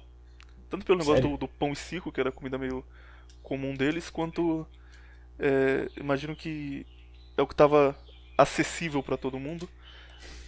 Não acho que eles comiam tanta carne quanto um europeu, por exemplo, comia no período medieval, por conta de escassez de alimentos, especialmente no final, quando tava... Roma era um lugar muito... Era uma metrópole muito grande, tinha muita gente, então acho que não tinha abundância de comida nesse nível. Mas pão, tenho certeza que era parte da dieta ali deles. Bom, tecnicamente não tá tão errado. Pão era uma parte da dieta. Eu diria que, olha só, tem uma coisa que é muito popular hoje que chama dieta mediterrânea. Já ouviu falar? Sim. É basicamente a dieta que o romano seguia. A dieta que você vai ter mais ou menos uns 40% pão e grãos e outras coisas, tipo macarrão, arroz, etc. Arroz não, né? Eles não comem arroz. É pão e macarrão, pão e massa. E os outros 60% vai ser peixe e fruta. Era basicamente essa a dieta do romano. O romano comia muito peixe mesmo. Comia carne também, e comia frango também, a propósito. Mas frango era mais, de novo, era um negócio mais pra aristocracia romana. Mas peixe eles comiam muito peixe mesmo. O romano ele meio que desenvolve um sistema, entre aspas, de você... Criação de peixe, no caso. O romano desenvolve um sistema de criação de peixe. Esse sistema de você, por exemplo, fazer um lago, colocar peixe, os peixes se reproduzem, você tira os peixes, deixa se reproduzir, entendeu? Esse sistema aqui, muito popular hoje. A maioria dos peixes hoje são feitos desse jeito. E também tem uma porrada de hormônio, entendeu? Até peixe tem hormônio, sim. Até peixe tem hormônio.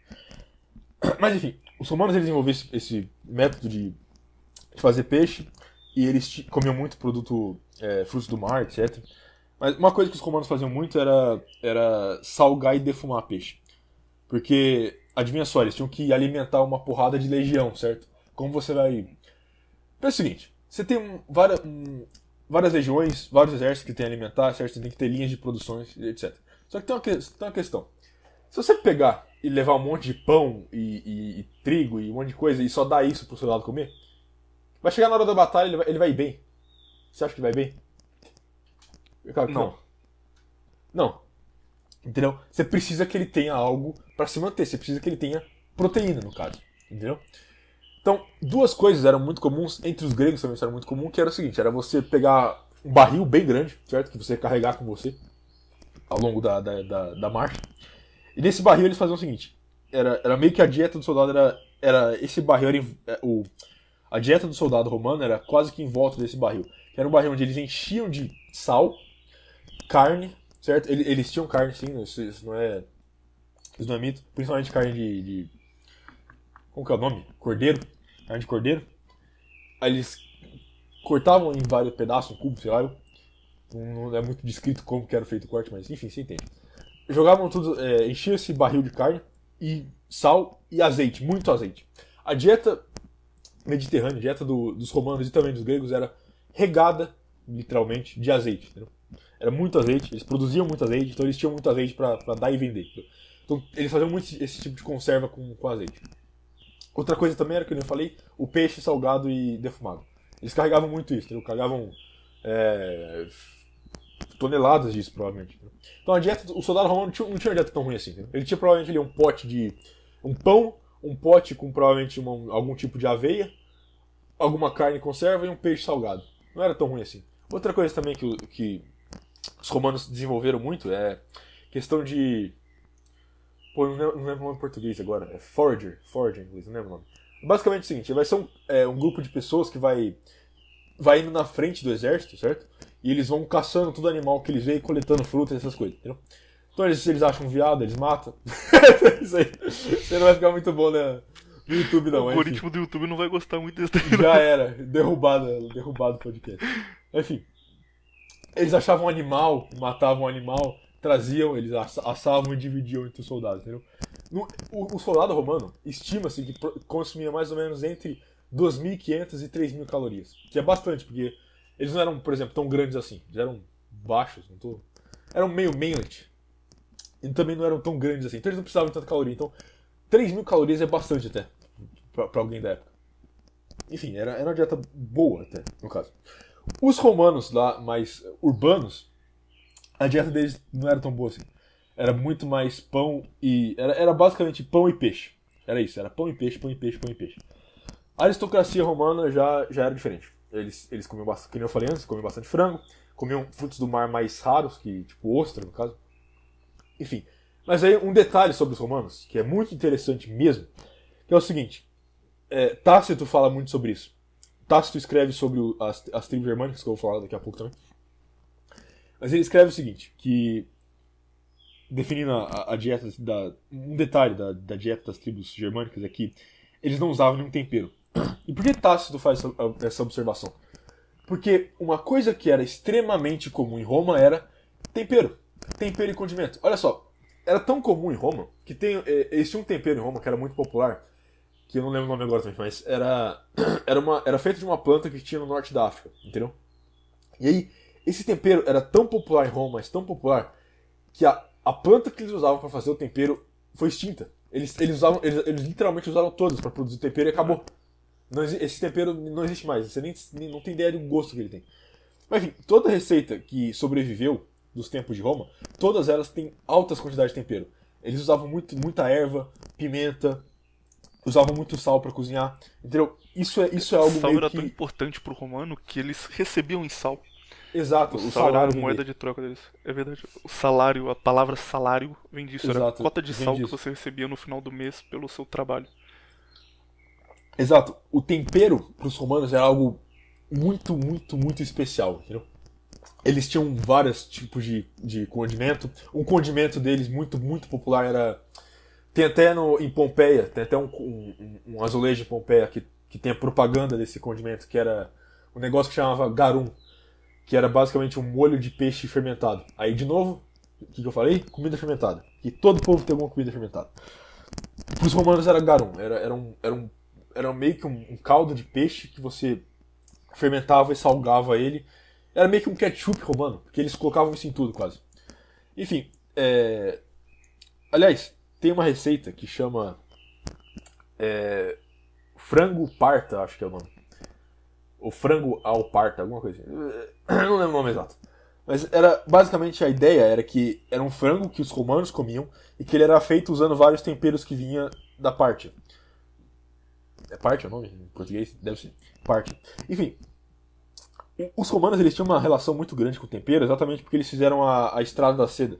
Fizeram não, né? Eles se ligaram à Estrada da Seda, eles tinham linhas de comércio muito extensivas, entendeu? Então eles tinham linhas de comércio que iam desde da Britânia até Jerusalém. Jerusalém, entendeu? Até a Judéia. Então, imagina o quanto de diferença de povos que tinha nessa região, entendeu? O tanto de culinárias que os romanos entraram em contato. E, obviamente, o tanto de temperos que eles entraram em contato. A questão é o seguinte. Aí eu vou divergir um pouco do assunto, mas... Era um problema, só um segundo pra eu não esquecer, era um problema a alta população, a densidade, especialmente fazia faltar comida ou não? Sempre dá um jeito. Em período de guerra, claro que acontecia falta de comida, em qualquer lugar do mundo. Mas Roma nunca teve muitos problemas, exatamente o que eu falei. Uma das coisas que era muito subestimada em Roma era a capacidade que eles tinham de produzir peixe. Entendeu? Não era nem, tipo assim, não era nem a questão de plantar, era mais a questão de peixe, entendeu? Eles estavam passando fome, cara, manda ali uns 5 barcos pro Mediterrâneo, os caras voltam carregados de peixe, tá ali a comida, entendeu? Não era um negócio tão. Não era um negócio tão problemático, assim, quanto fazem parecer na história. Claro, durante a queda de Roma, o problema durante a queda de Roma foi o seguinte, que a maior parte dos caras que eram pescadores, e o trabalho deles era ir pro Mediterrâneo e voltar com a montanha de peixe, esses caras ou tinham ido pra guerra ou tinham morrido por outra coisa, entendeu? Então, aí que a produção de comida vai ficar ruim mesmo. Enfim, a questão do tempero de Roma ter tanto tempero diferente e tanta especialização em tempero, vem da característica que, na minha opinião, é a principal de Roma, que é a característica de sintetizar coisas de outros povos. Pensa o seguinte, o que deu a vantagem militar para Roma, por boa parte da história de Roma, foi o fato deles terem sintetizado coisas de vários povos diferentes. Por exemplo, a lórica raumata, que é a cota de malha que os romanos usavam, é literalmente um Ctrl-C, Ctrl-V da cota de malha dos celtas, entendeu? Que os romanos entraram em contato bem no período do começo da República. A Gladius, que é a espada meio que a assinatura dos romanos, aquilo era uma adaptação da falcata dos ibéricos, entendeu? Várias coisas dos romanos era eles vendo outros povos usar e eles copiando, porque eles viam que funcionava pra eles. Então se eles copiassem várias coisas de vários Táticas de povos guerras romanas, eles perderam pra Aníbal, por exemplo, e roubaram todas as táticas que ele usou. Exato. Usaram depois e evoluíram a partir dela. Sim, essa, na minha opinião, é a principal característica que fez Roma uma potência militar. Essa capacidade de sintetizar coisa que eles viam em outros povos, entendeu? E a capacidade deles se adaptarem também. Por exemplo, só para dar um exemplo. Quando eles estavam invadindo a Dácia, os dácios, eles têm eles tinham uma arma que era uma falx, que é uma espada curva bem grande de 2 mãos, assim, que é meio que quase uma foice. E aquela espada conseguia cortar escudo, conseguia cortar capacete até, romano. E aí o que eles fazem, e outra coisa também é que ela cortava o escudo, e ela atravessava o escudo tanto que cortava o braço do cara segurando o escudo. Cara. O que os romanos fizeram foi desenvolver uma espécie de braçadeira. Eles cobriam o braço do legionário com ferro. Entendeu? E depois que surge aquele legionário mais parrudo, sabe? Coberto de ferro, com os braços inteiros cobertos de ferro, certo? Uhum. Sabe aquela vértice que tem no capacete romano? Aquela linha de ferro assim que tem no capacete romano? Sim. Que meio que fica pra frente? Aquilo também aconteceu depois da guerra com a Dácia. Porque os caras também conseguiam cortar o capacete sem aquilo. Entendeu? Mas aquilo ali parava o negócio, a Falx do Dácia. Enfim, a capacidade de sintetizar coisa romana foi o que deu vantagem pra eles. E obviamente, a dieta deles nem era tão boa assim, mas a capacidade deles de comer tanta coisa diferente, tanta coisa que não é gostoso, no caso, não é saboroso, era porque eles tinham vários temperos de vários lugares do mundo. Entendeu? Isso ajudou eles a terem uma dieta não tão boa, mas que eles podiam comer bastante, no caso. Enfim. Falamos bastante dos romanos. Dá pra estender isso pros gregos, cara? Imagino que os gregos não estejam muito distantes dos romanos aí, mas peixe lá com certeza era abundante. O que mais mudava da dieta romana pra dieta grega? Eles tinham acesso a tempero também ou lá era mais escasso? Sim, menos, mas eles tinham também. A questão do grego, o grego ele tinha mais um foco em carne, que o romano não tinha. O grego ele tem muito a figura do touro, entendeu? Principalmente porque isso vem muito dos micenos. Os micenos foram um povo estranhamente focado demais na figura do touro. Eles tinham muita cabeça de touro, muita representação de touro.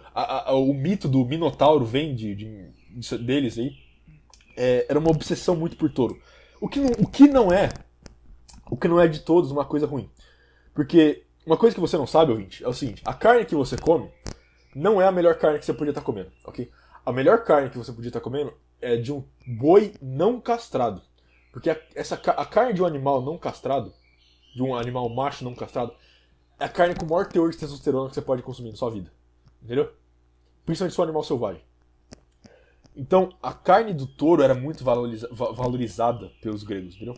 Os espartanos comiam muita carne, Até os atenienses comiam muita carne. Todo mundo comia carne na Grécia Antiga. Era muito comum, que nem eu falei antes, a conserva de carne com azeite. Muito comum isso. Pegar um barril, encher de azeite e enfiar a carne lá dentro e deixar lá. Entendeu? Muito comum. De resto, próximo dos romanos, né? Peixe e tudo manteiga. Sim, sim. Eles tinham um pouco mais de... Outra coisa que os romanos tinham também que esqueci de falar é queijo. Os romanos tinham bastante queijo. Principalmente queijo feito de vaca, leite de vaca, mas também leite de cabra, etc. Os gregos também tinham um pouco mais de queijo que os romanos. Mas, em suma, é bem parecido, entendeu? Só que eles comiam... Os gregos eram um pouco menos focados em grãos. Eles tinham mais peixe, carne e fruta do que os romanos. Os romanos tinham mais... Uma produção de grão mais desenvolvida que os gregos. Bem mais, aliás. Cara, tem dois aqui que, quando você disse que ia falar sobre eles, eu fiquei animado, porque queria conhecer mais sobre. Primeiro, esse aqui deveria ser o último na nossa lista, mas eu vou avançar porque eu realmente estou com hype para descobrir mais sobre. Caçadores de mamute da Sibéria. Deu spoiler. Eu queria deixar isso por último, mas vamos falar. Enfim. Vamos antes, porque por desde que você começou eu tô esperando. Tomara que ele fale desse logo, tomara que ele fale desse logo.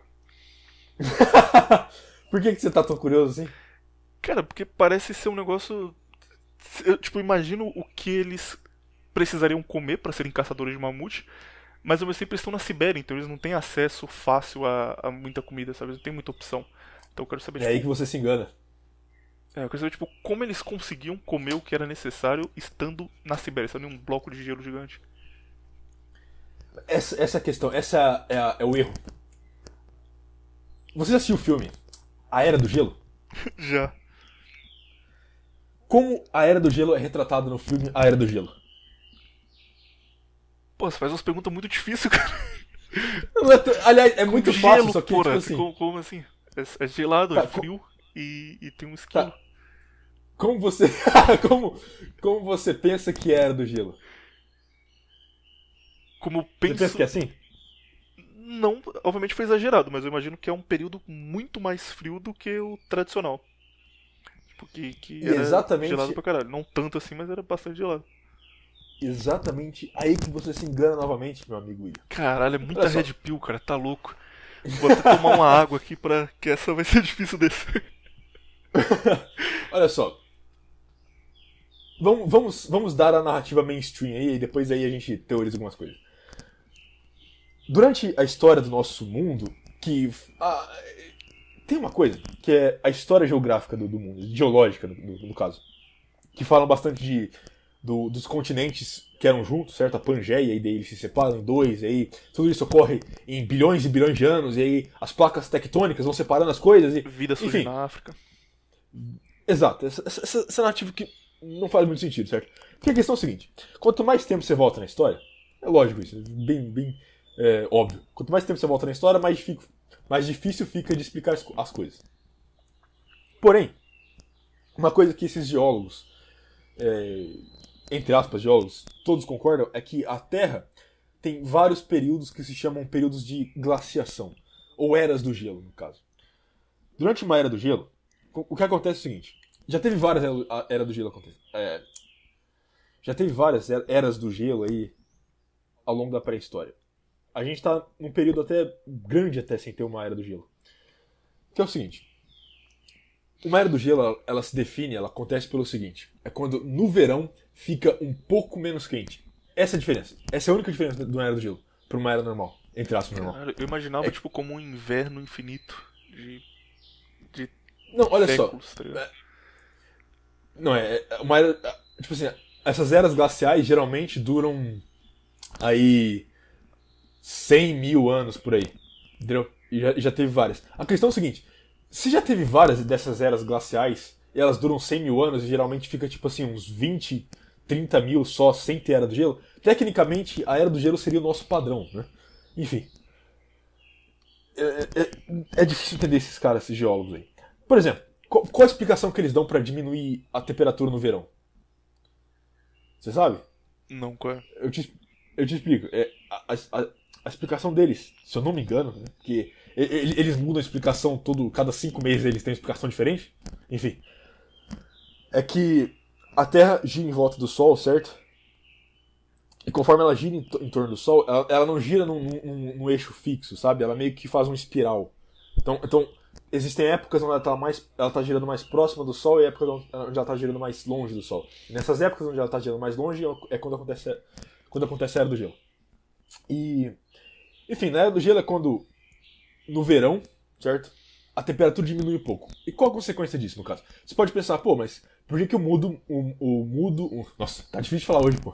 Por que o mundo muda tanto se só diminui um pouco a temperatura no verão? Pelo seguinte, no inverno neva, certo? Em boa parte do mundo neva, as coisas se congelam, é isso aí. O que acontece é que vem o verão, certo? E no verão, essa neve derrete. E aí vem outro inverno, neva, e aí derrete, etc. Só que numa Era do Gelo, o que acontece é, no verão, como está um pouco menos quente, por exemplo, no verão vai fazer em média 30 graus, faz 25. Vai derreter menos neve, entendeu? E aí no próximo ano, menos neve. E aí essa neve vai se acumulando, se acumulando, se acumulando, porque ela não está derretendo, certo? E aí o nível do mar vai abaixando, as calotas de gelo vão aumentando, o nível do mar vai abaixando, os polos vão ficando mais frios, o mar vai abaixando, entendeu? Sim. E aí o que você tem, ouvinte, é um mundo completamente diferente do que você tem agora. Entendeu? Numa Era do Gelo, tudo muda numa Era do Gelo. A geografia do mundo muda completamente numa Era do Gelo. Numa Era do Gelo, todos os continentes se juntam, menos a Antártida. Mas todos os continentes, menos a Antártida, se juntam. Eles ficam juntos numa coisa só, porque o nível do mar abaixa tanto que o Alasca se junta com a Rússia no estreito de Bering. As ilhas do Pacífico, elas se juntam até a Oceania, entendeu? Tudo fica junto numa Era de Gelo, entendeu? E aí, a questão é o seguinte. Caramba, é muita coisa pra falar, eu fico perdido. Enfim. Numa Era do Gelo, o que acontece é o seguinte. A maior parte do clima frio vai pros extremos, entendeu? Então, tipo assim, os extremos ficam muito mais frios do que o normal, certo? Só que as coisas vão amenizando conforme você vai chegando perto da linha do Equador. Por exemplo, vai no Google agora aí, você ouvinte, se você puder, no caso, e pesquisa aí. Mapa do mundo durante Era do Gelo. Sei lá. O Ice Age Map, mais fácil. Você vai ver como é que é. Então, continuando. Numa Era do Gelo, o que acontece é o seguinte. Os polos começam a ficar muito mais frios, e conforme você vai chegando mais próximo da linha do Equador, as coisas vão ficando mais ou menos, certo? Então, a fauna e a flora, no caso. A fauna e a flora mudam muito numa Era do Gelo, entendeu? E aí, tudo muda. Estando os polos mais frios, certo? O que acontece é que, quando tem muito mais gelo nos polos, a temperatura, entre aspas, mais fria, meio que começa a se focar nos polos e as coisas perto do Equador começam a esfriar também, mas elas meio que tem uma amenizada, porque os ventos marítimos, como o nível do mar mudou, eles também vão mudar muito. O que vai acontecer, ouvinte, é que você vai ter muito mais gelo no norte, certo? Só que a Sibéria não vai ter tanto gelo assim. A Sibéria vai virar uma floresta, no caso.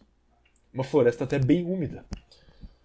E aonde o homem primitivo muito vivia? Na Sibéria. E o que tinha na Sibéria? Mamutes. Okay? Os caçadores de mamutes eram um povo primitivo, provavelmente uma mistura de Homo sapiens com Neandertal. Talvez alguns sejam puros Neandertais. Mas eles eram um povo que viviam na Sibéria, certo? E a dieta deles era uma coisa só: mamute. Eles eram tribos que só caçavam mamute.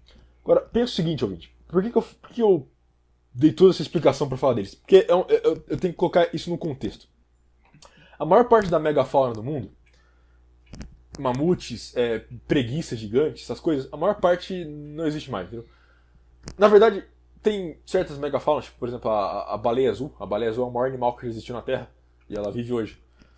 Mas certas coisas como mamutes e etc., tigres, dentes de sabre gigantesco, todos eles morreram com o fim da Era do Gelo. Aliás, muita coisa morreu com o fim da Era do Gelo. Falo disso mais pra frente.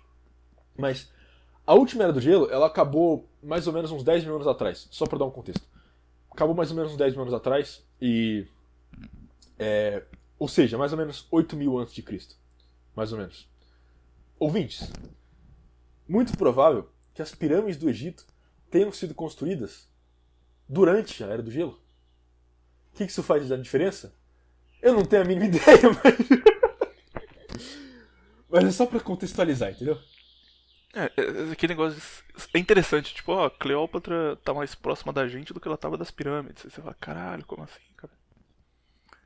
É interessante, tipo assim, a questão é a seguinte, o Egito, durante uma Era do Gelo, a região do norte da África, no caso, ali, o Saara, é bem diferente de uma Era do Gelo porque é bem mais ameno, bem mais úmido. Então me parece ser muito mais um clima tropical do que um clima de desertos, entende? Faz sentido pra você construir uma coisa grandiosa daquela, você estar num clima ameno. Se fosse deserto, não daria. Até dá, mas assim não é difícil, ia morrer muito, muito mais escravo. Aí os aliens iam ter que escravizar mais gente, porra. Você acha que os aliens são burros? Os aliens pensaram... Os aliens que construíram a pirâmide. Bom, nossa, eu falei um monte de coisa e foi bem enrolado até, me desculpa, não, mas... cara, tranquilo, tá completamente entendível. Agora a parte que a gente tá esperando, porra. Qual era a dieta desses caras? Eles comiam mamute e se eles comiam mamute é uma dieta que tá perdida? Não dá mais pra fazer isso? Bom, você consegue achar mamute? Eu acho que não tem como. Pô, eu pensei que ia ser uma coisa, sei lá, eles comiam um peixe específico e dava energia pra caralho, eles conseguiam caçar mamute. Mas essa questão, essa questão que faz esse povo tão interessante. Porque pensa o seguinte, ouvinte.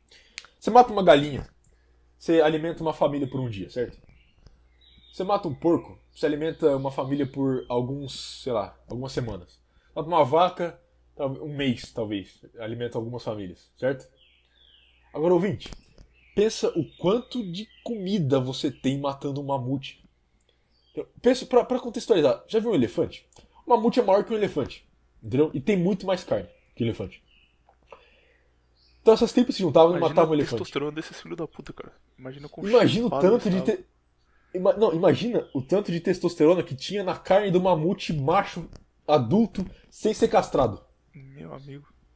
Imagina, então, tipo assim, eles matavam esses caras. E aí, tipo assim, era uma tribo. Talvez ali umas 20 pessoas no máximo. Eles matavam esse mamute. Eles tinham agora uma montanha, literalmente uma montanha de carne pra eles comerem o quanto eles quisessem. Que não ia perder, porque eles estavam na neve. Então dá pra eles estavam na neve. Tempo. Eles não estavam na neve. Esqueci disso. Eles estavam no clima tropical, então podia ser um problema. Não era um clima tropical também. Era um clima parecido com, sei lá, a Alemanha hoje, entendeu? Pô, então isso era um problema, cara. A logística por trás. O que você vai fazer com. Porque cai no mesmo negócio que você disse da África. Tinha comida demais. E não tinha o que fazer. Exato!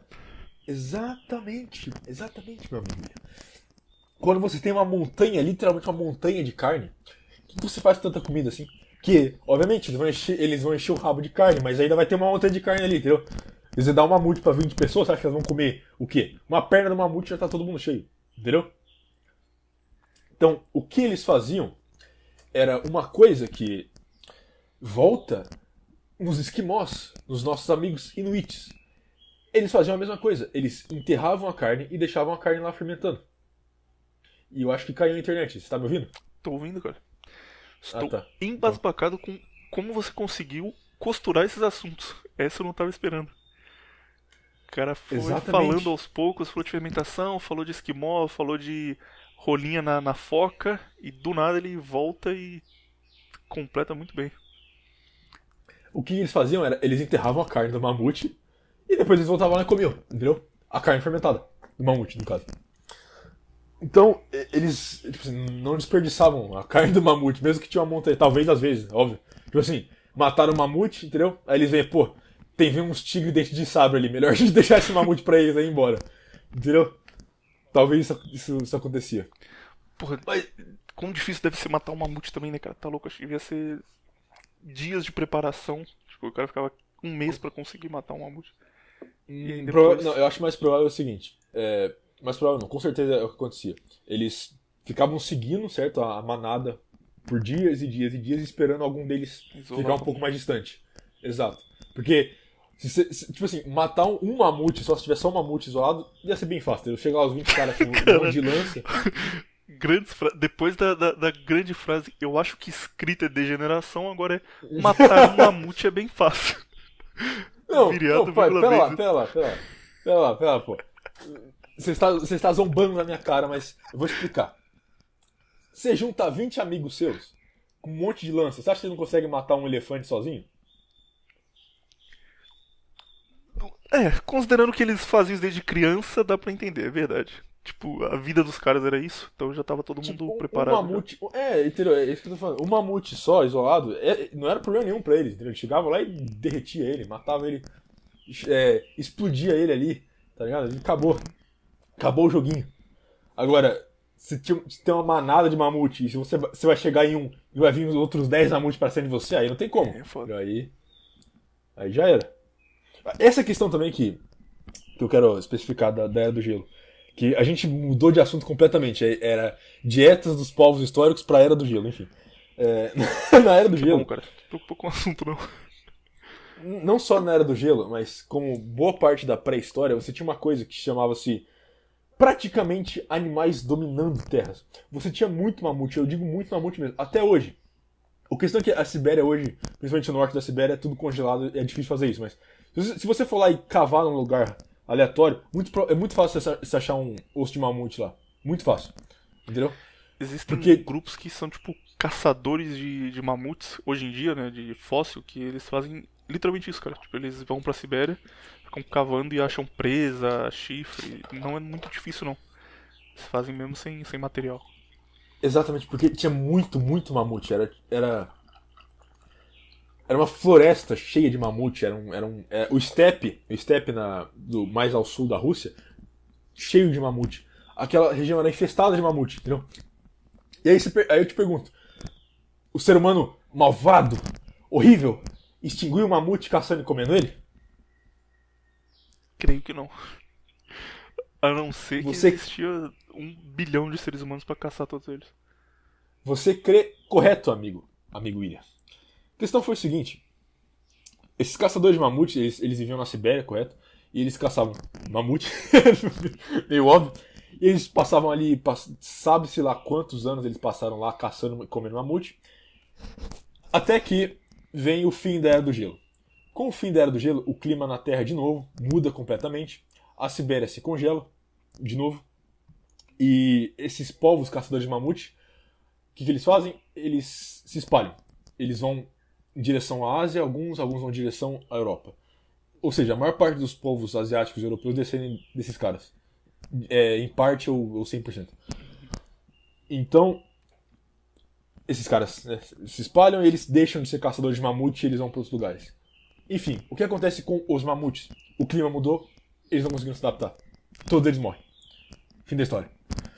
Olha só, agora pra dar um adendo aí ao ouvinte, entrar em questões mais conspiratórias, estima-se que a Era do Gelo tenha acabado mais ou menos há uns 10, 12 mil anos atrás.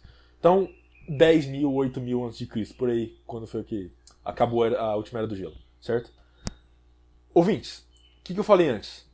Numa Era do Gelo, o mundo muda completamente, certo? O nível do mar baixa muito, você tem continentes se ligando, você tem muito mais terras do que a gente tem hoje, certo? E aí acaba a Era do Gelo. Acaba a Era do Gelo, o verão volta a ser mais quente e o gelo começa a derreter repentinamente, certo?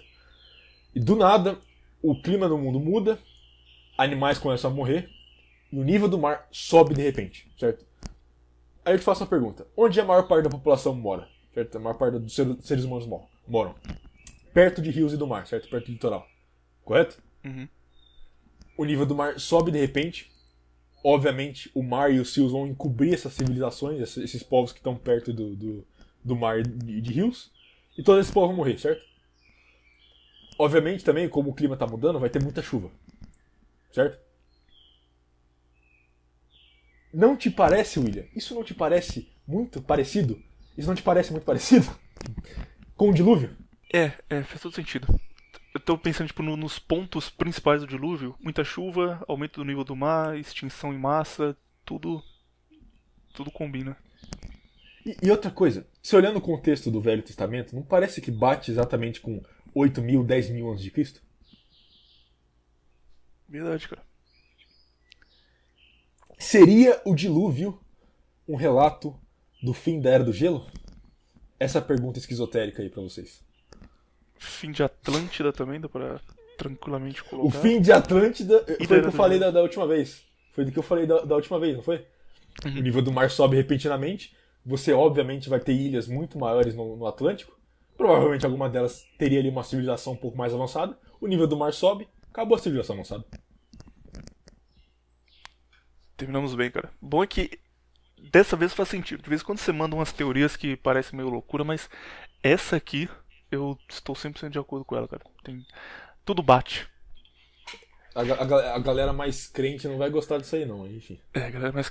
Nem galera mais crente, nem galera até. Vão ficar os dois putos. É verdade, não. Os dois grupos vão bater em nós, né? Mas faz É, todo porque, sentido. exato. Estou desse lado aqui, cara. Concordo com essa versão completamente. Então, fim da Era do Gelo igual ao dilúvio de Noé. Então, Igual a fim de Atlântida também. fim de Atlântida também. Tem que ser fim da Era do Gelo / Atlântida igual ao dilúvio de Noé. Ai. Olha, eu tipo assim, tem muito mais detalhes sobre a Era do Gelo aí, mas eu tive que meio que selecionar alguns deles e vai. Tipo assim, algumas coisas vão parecer erradas aí e tal, mas se vocês pesquisarem, vocês vão entender. Cara, a gente grava uma vez por semana, então te garanto que em algum momento vai ter um podcast sobre a Era do Gelo. Qualquer coisa que você tem interesse, a gente vai fazer aqui, porque vão ser muitos podcasts. Bom, a gente pulou um monte de grupo que você tava muito curioso pra falar dos caçadores de mamute. Então, em suma, os caçadores de mamute provavelmente tinham a melhor nutrição de todos os tempos. Porque eles tinham comida infinita e a melhor qualidade de carne, e carne infinita praticamente. Então, um caçador de mamute talvez conseguiria comer 10 mil calorias num dia de pura carne cheia de testosterona e você nunca vai conseguir fazer isso. Parabéns. Cara, vamos fazer o seguinte: falta falar das tribos germânicas, Tácito, pastores da Steppe, que a gente falou, mas foi meio por cima.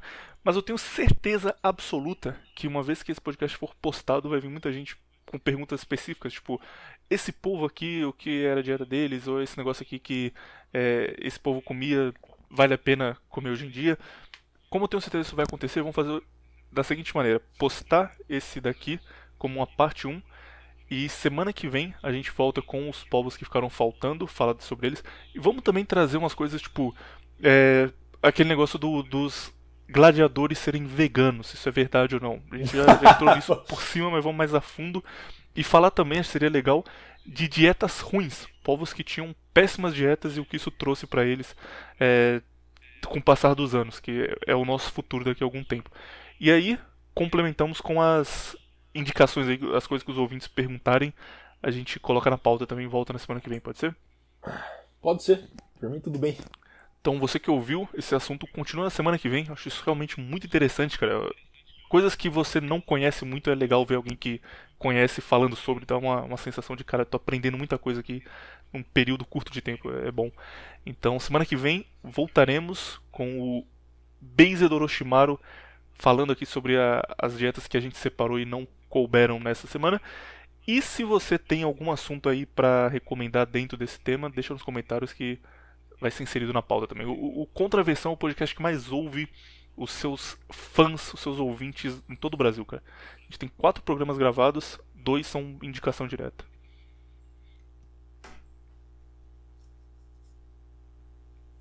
Muito bom. Porra, tô esperando um comentário tipo, isso mesmo, nós amamos os nossos fãs, continuem aí comentando e estamos juntos, galera. Esperando um bagulho assim, porra. Outra coisa também, você tem que cortar aí 1h23, não Ah, esquece. tá. O podcast vai parar com vocês falando. Ah, era do Gravamos gelo. 2 horas Não. aí. Não é tão ruim assim, ó. Não, tem a parte boa, a nossa teoria de Era do Gelo igual a dilúvio tem que sair aí. Especialmente hoje, a gente Nossa, vai deixar mais de 1h23. Mas não acostumem não, hein. No- mas nossa teoria não, deixando claro, isso é uma teoria bem velha de internet aí, viu? Cara, você acabou de dizer que o que fez os romanos irem longe é que eles copiavam coisas descaradamente, pô. Então vamos seguir o exemplo. A nossa teoria. Nós criamos, nós inventamos isso aí. Acabei de inventar. Criamos da nossa cabeça essa teoria e criamos todas as teorias que você ouvir nisso aqui são todas 100% nossas, cara. Exato, copyrighted. falar aqui uns últimos Se alguém minutos falar, antes da gente encerrar, só pra chegar em 2 horas, sobre um cara que tá bastante em alta e eu queria saber o que você acha dele aí. Sendo sincero, eu conheço muito pouca coisa de internet, cara. Muito pouca coisa. Então, sei lá, até esses caras grandes de stream e tal, eu não sei quem são. Mas eu vejo muita gente comentando este rapaz chamado Super Xandão. Você pode primeiro explicar quem é ele? Ele é um streamer de LoL pelo visto, mas tipo, ele joga profissionalmente, aqueles caras que são mais engraçados, tem carisma LoL e por isso a stream dele é da hora. E eu vejo muito esse cara falando sobre nacionalismo e indo até ali na palavra com J, chegando perto. Obviamente ele não fala porque ele não quer ser banido do Twitch, mas chega bem perto. Você pode falar sobre ele, cara? O que significa ter alguém grande com 200 mil seguidores como Super Xandão falando de coisa aqui no nosso meio e você vê potencial nele, cara? É um cara que o ouvinte aí do Menefrego, do Based Viriato, agora do Contraversão, que não tem interesse em videojogos, vale a pena ir atrás do Super Xandão e ver o conteúdo dele? Pode falar sobre o cara? Eu também não conheço muito não, eu sei que ele é streamer, eu sei que ele falou as coisas engraçadas aí, falou de algumas coisas aí. Eu sei que ele tem o site do Sentinela na descrição da Twitch, o que é bem interessante, não sei quando ele não foi banido ainda, ou já foi banido, ainda não sei. Do nada, mandam uns trechos de live, tipo, os caras perguntam pra ele, e aí, Xandão, você tá feliz? Tipo, é umas perguntas assim, tá ligado? Ele responde, como eu vou estar feliz, irmão? O Brasil é uma colônia de banqueiros e a gente é roubado por esses caras. O cara é completamente... Só que ele fala bem pra caralho, tipo, ele tem carisma, tá ligado? O cara que você vê falando, você fala, porra, vou assistir esse maluco aí 1 hora. Ó, sabe o negócio que eu falo? O negócio que eu falo é o seguinte, eu falei isso com o Vlast no stream aí, que é a maior arma política hoje de qualquer movimento é a estética, entendeu? Você coloca um cara no shape, entendeu? Que fala bem, carismático, entendeu? Bonito, não tô falando cara bonito, sem ser gay. Sem ser gay, ouvinte. Mas enfim, você coloca um cara com uma estética boa, falando de qualquer coisa, aquilo ali vai gerar, entendeu? Não interessa o que for. O que volta no que eu falo, que é o problema dos ANCAPs, por exemplo. Os ANCAPs, eles têm um problema que eles não conseguem crescer exatamente porque a estética deles é horrível, entendeu? É tudo moleque sojado de 14 anos ou gordo sojado de 30 anos, entendeu? Se eles tivessem uma estética boa, se eles tivessem um Super Xandão ANCAP, eles estariam aí conseguindo um negócio melhor. Então pensa o seguinte, quanto... Eu não sei, né? Porque eu não falo com os caras, mas quantos acessos teve o Sentinela depois que o Xandão jogou eles na descrição lá? Só pensa nisso. Enfim. Estou hypado com ele também, cara. Eu gosto muito porque o nick do Twitter dele é Super Xandão God. O cara é completamente... Depois, tipo, Super Xandão / Deus. E deu certo, porque o cara é shapeado. Se fosse um gordão falando isso, cara, todo mundo ia rir dele. Falou, ô, seu retardado, o que você tá falando aí, ô palhaço? Mas como o cara é shapeado, ele faz isso e tá tranquilo. Todo mundo acha maneiro e fala, porra, da hora, é isso mesmo, cara, você é foda. Pau no cu dos banqueiros. Shape é a solução pra tudo. Quando você tem shape, você tem carta branca pra fazer as coisas com tranquilidade. Não precisa ficar se preocupando, não. Cara, nem precisa ser tipo assim, o Xandão tem um puta de um shape. Humildemente falando aí, meu amigo Xandão, se estiver ouvindo.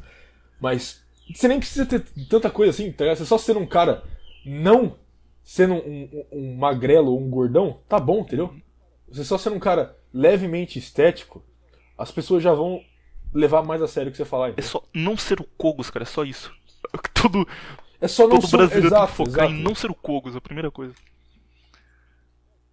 Aliás, tem um libertário que eu até gosto dos vídeos dele, que ele é um cara, de novo, sem ser gay, não é um cara feio, entendeu? Ele é um cara até bonito, assim, bem arrumado, certo? Não vejo...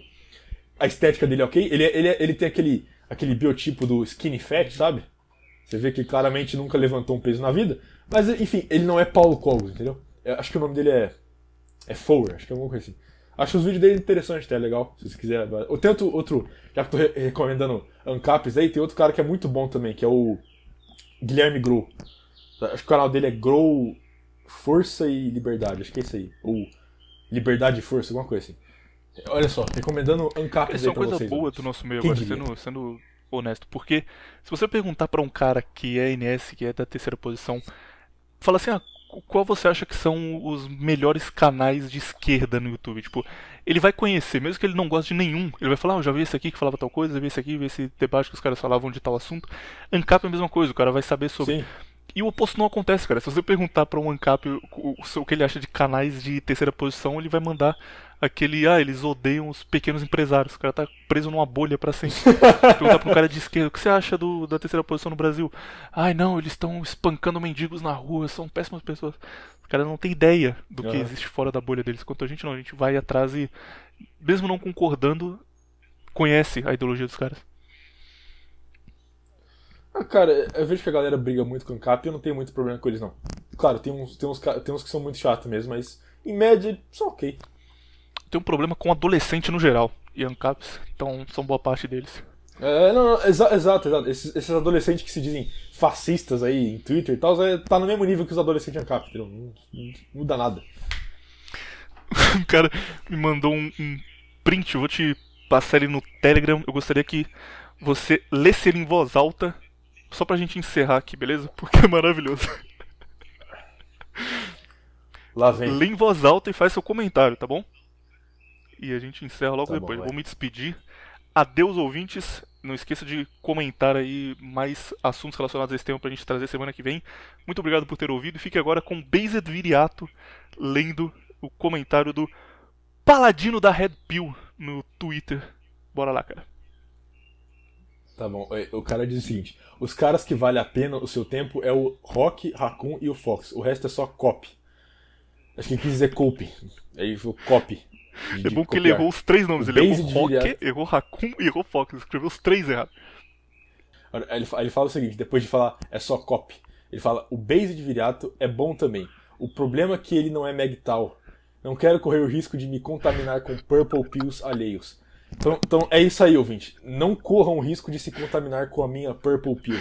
Você que ouviu isso até aqui e falou, porra, que interessante que esse cara falou, cara. O cara é inteligente. Agora você ignora tudo que ele falou porque ele não é Megtal. Então ele tá errado imediatamente. Ai, velho, esses caras. Isso é o que eu chamo de. É o extremo tribalismo de internet, entendeu? Ele não é da minha tribo Megtal, devo não escutar. Não quero correr o risco de me contaminar, parece. Mas o cara vai ouvir você e imediatamente ele vai assumir uma mãe solteira amanhã já, porque ouviu o cara que não é Megtal. O cara já tá com o Enzo debaixo do braço. Assim. É isso, cara. Se despeça dos ouvintes e semana que vem estamos de volta. Tchau, ouvinte. Você acabou de ouvir Nova Vertente com William e Based Viriato.